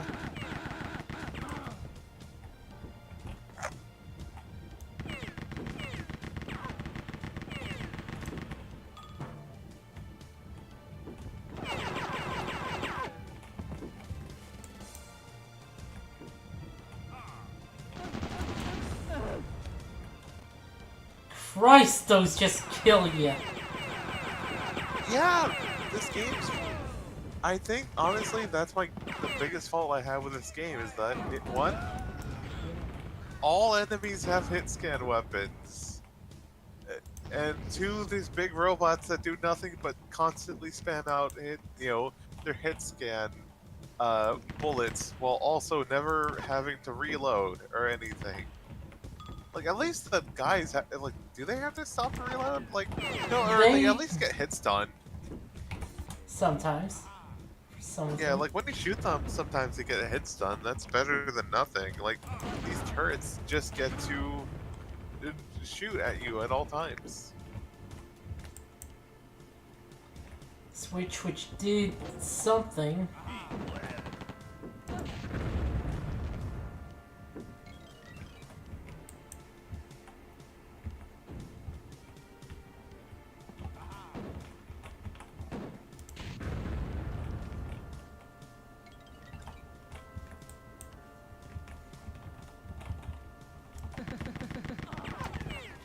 Yeah, the humans have like a delay.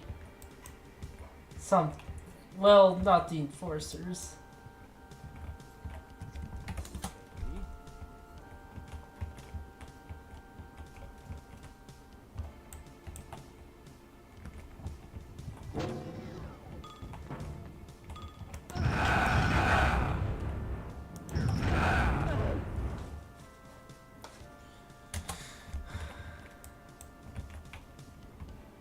This quilt is extremely angry. Ooh, it's so active.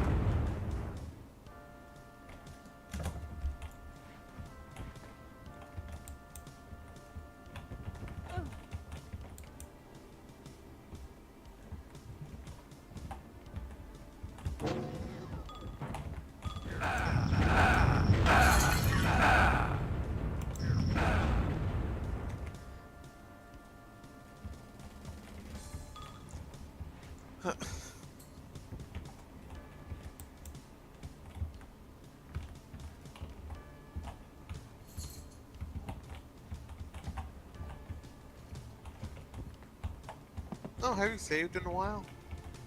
Yes. Alright, I was like, no, I should probably bring that up now that you're not being shot at. Like, seemed like a great time to mention doing a drop in the save.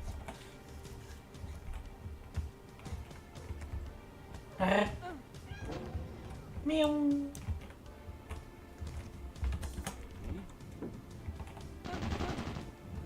Oh, ow. Meow. Oh, kitty. Meow. Kitty, where are you? Come here.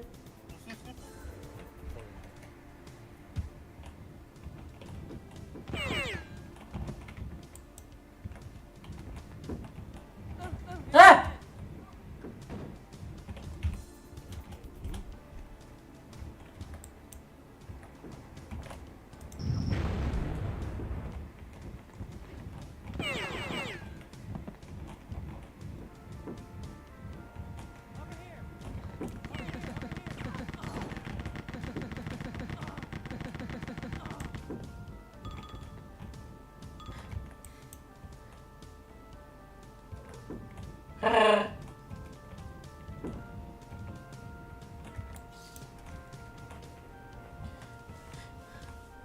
Okay, yeah, there's a thing over there. Got to try that. Meow. Oh, it is dark. Oh, there you are. Be petting you. Ah! Don't try to bite. Yeah. No question though, is your kitty the type that when she bites or scratches draws blood? Not yet, anyway.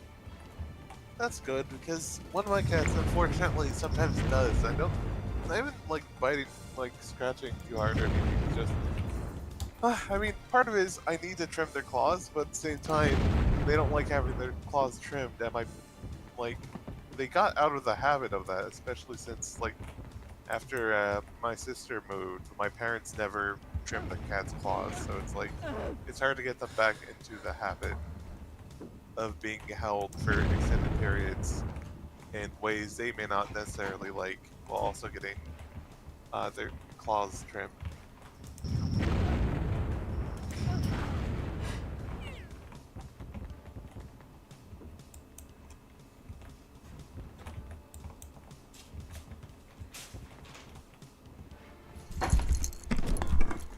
No. Oh, careful there. Don't mess with the microphone. Oh, jeez. Back you with my paws. Back you with my paws. Okay.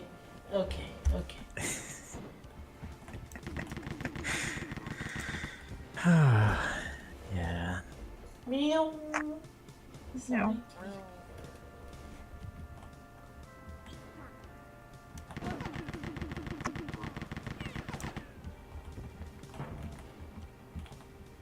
One missile? No.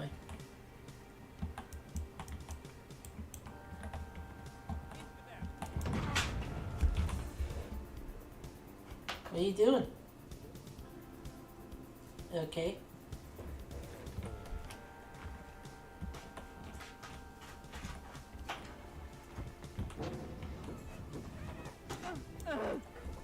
Ugh.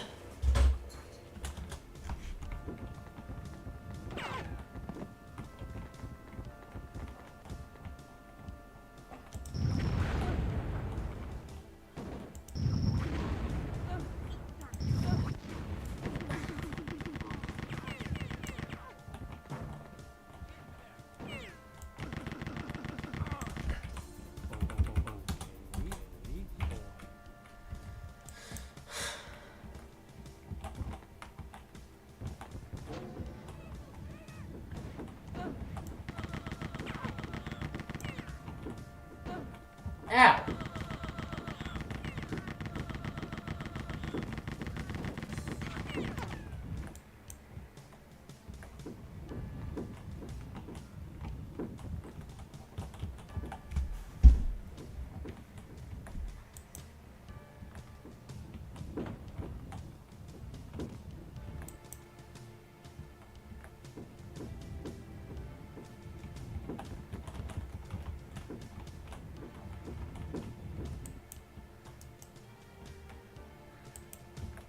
Okay, that moved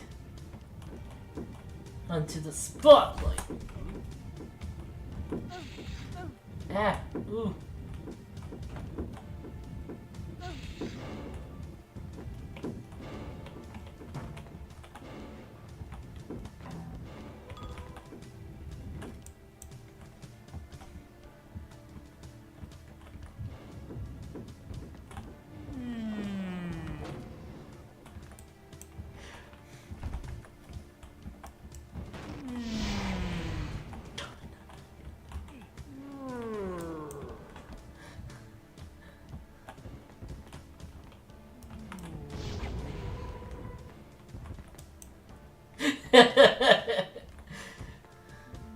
Oh, what's so funny?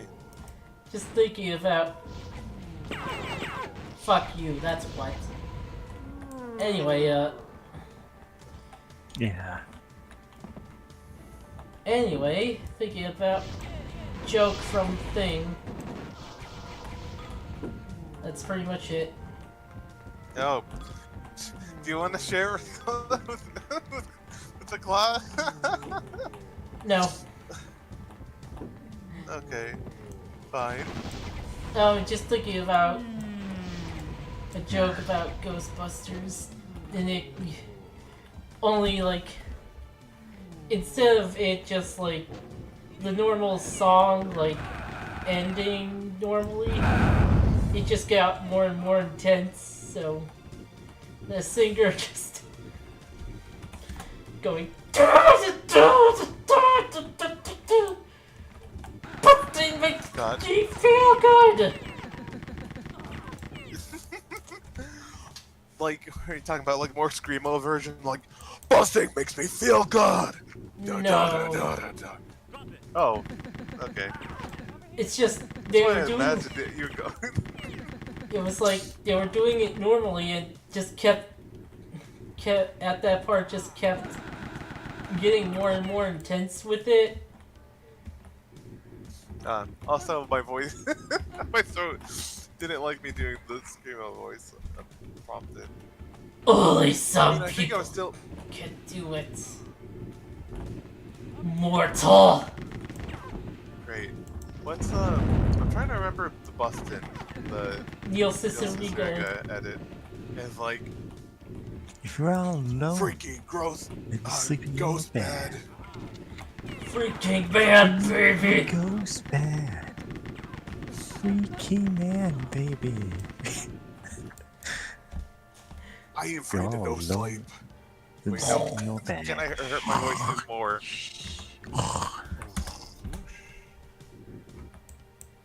Sleeping makes me feel good. Invisible Ba-da-ba-da. man. Yeah, I don't have the lyrics in Freaky front of me. It might ghost hurt my bed. voice. I'm not gonna do screamo bustin'. Or try. I don't even listen to like that much screamo, but it's just such a Freaky fun ghost sound. man. Freaky ghost baby. Freaky man, baby. Bustin' makes me feel good. Bustin', bustin', bustin', bustin', bustin'. Honestly, like, hearing the regular version of the song still always makes me think it's gonna just start doing busting. Yeah, Busting. Sorry. yeah, it's the, now to me, it's the iconic version. It's what the song should be. The It's canonical version. Yeah, the true canonical version. Of Bustin' is Bustin'. Or no, what's it normally called? Ghostbusters. Oh, Ghostbusters, yeah.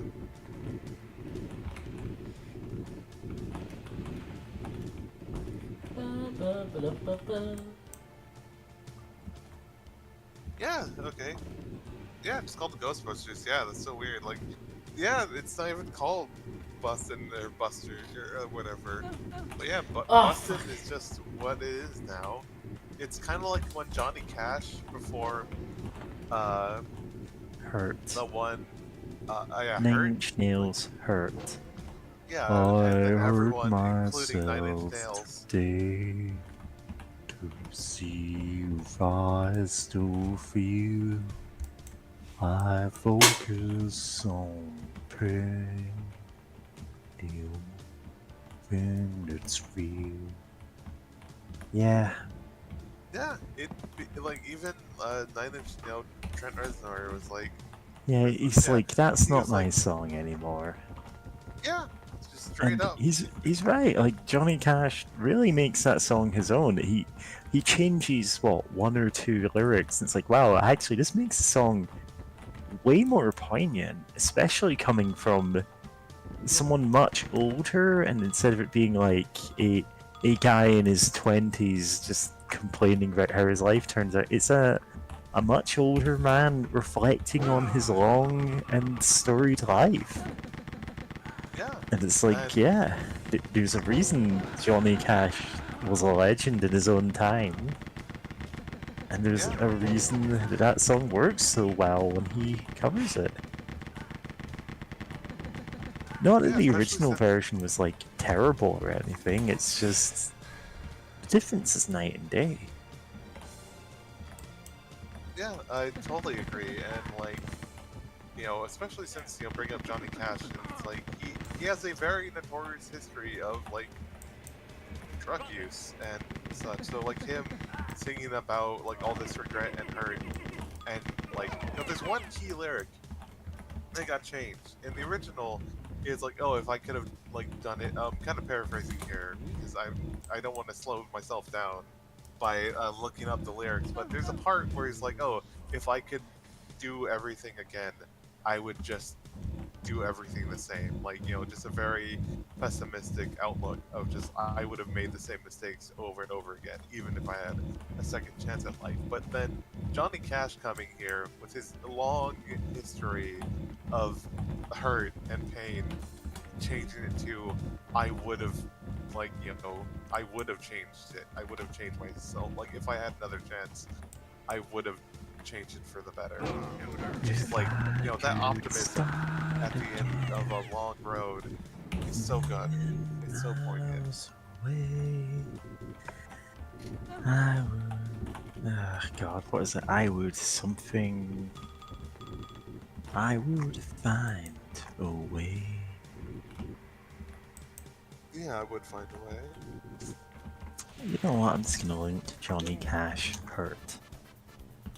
Republican and Democrat. You're centrist now. Ah, crap. Oh. Strictly speaking, you'd be a centrist even if it was just Democrat. You're center Yeah. right. Ah, I crap. fucking hate the Democrats so much. Yes. Yeah. It's the whole thing of, oh, it's a two-party system, but we're striving to make the two parties as close as possible. And it's like, no. Well, what's the point then? Yeah. Yeah, I Yeah. forget the full quote, but it's from this one, I believe, an African politician that was like, you know, the American system is actually, like, political party system actually won, but due to the American extravagance, it has two parties. And it's like, yeah, pretty much. Yeah. Pretty much just bread and circuses. And not even the bread half the time. Yeah, no one's getting the bread anymore. Yeah, Ludicrous Click kids. here to get bread. yeah. Yeah, so... Yeah, the whole thing about bread and circuses is you need to give them both. Yeah.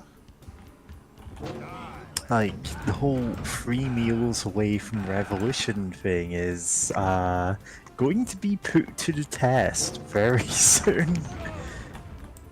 Ludicrous kids. Yeah. I felt it.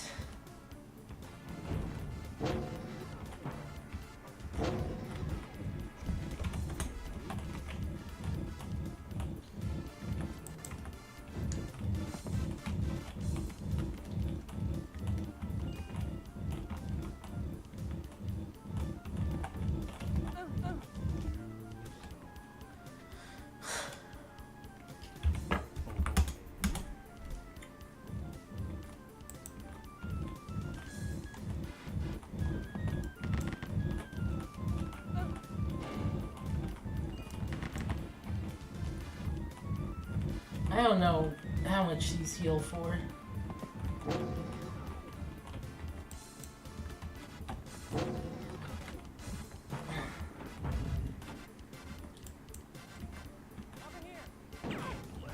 Hey, kitty.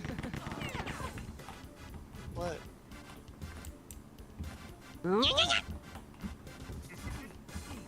I still there's several pieces of art I need to make. I know there's one I was working on for Pokey. I just so much brain problems happened that I never finished. That I'm like, oh, I should work on that. And I should also definitely make a cat that looks at gay people, but it's me. I'm the cat. Giving a smug look to gay people. A smug but accepting look towards gay people.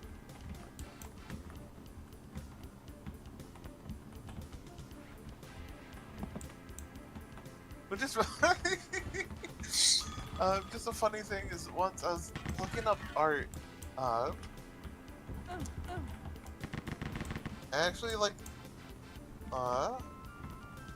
saw the cat. I forget his name. I actually saw him in something, and I'm like, oh my god, it's the cat. It's the cat that looks at gay people. It's him.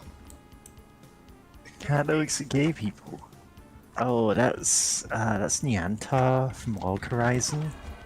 Yeah, I saw him in something. something. I'm like, oh my god, I wasn't even looking for him. Just Yeah, like he's looking at from art. what was for a while a pretty big name, Isekai. I don't know if it still is considered that, given that it kind of abruptly stopped getting more content when the creator got arrested for tax evasion. Oh, Or possibly fraud, I can't remember. Embezzlement, that's the word. Except he got cleared of all charges from what I remember, so... oh, nice. So But it is yeah, actually ongoing again, which is very funny to think about.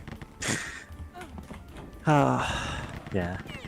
But yeah, that's like there's merch of cat that looks at gay people. Like that's just so a good. guy from a show.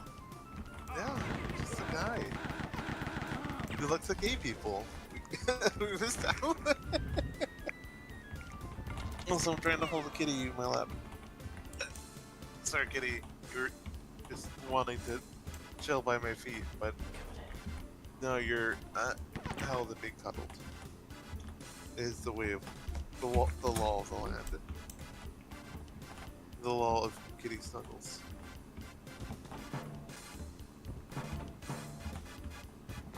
I said you should really let me trim your claws, baby. Shit. They're incredibly long and they hurt.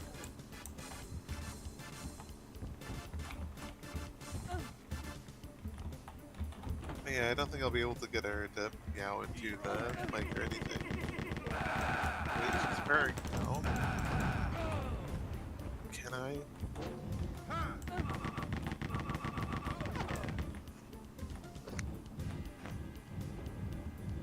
Ah, okay. It's not being fully picked up by the mic.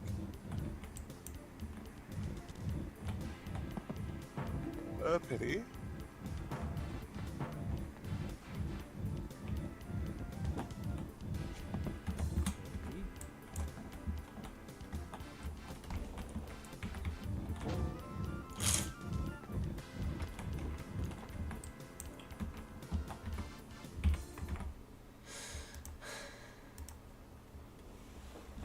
Okay.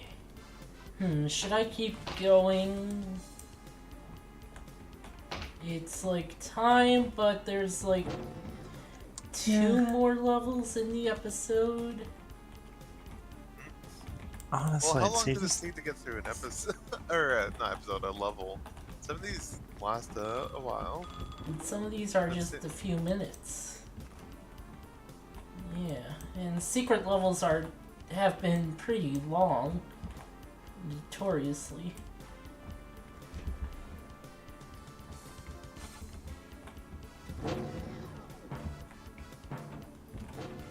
What were you going to say, Mary? I was going to say it kind of depends how long the levels are. I don't know because I've never played this game.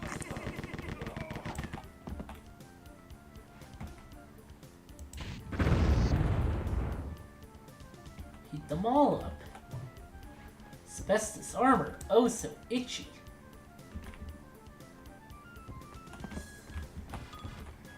Right. I remember freelance astronauts calling the Goron armor asbestos.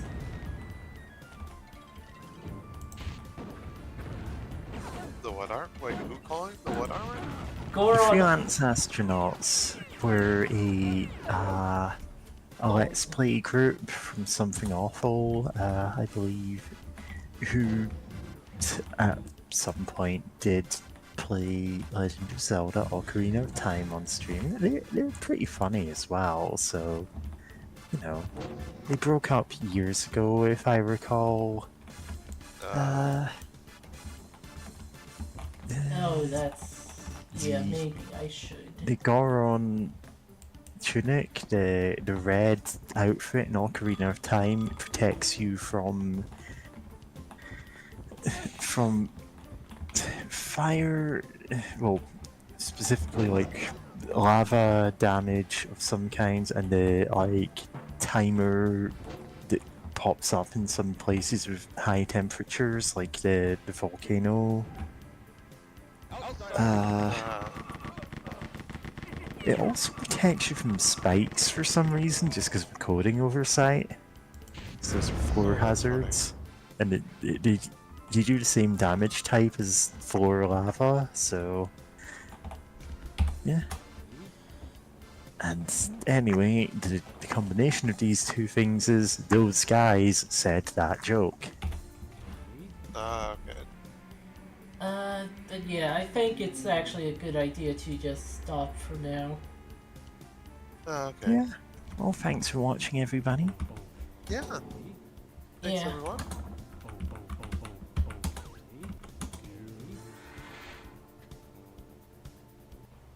Yeah, I hope everyone has a great weekend. Tumblr. Have a great weekend, Tumblr. Yeah. Yeah.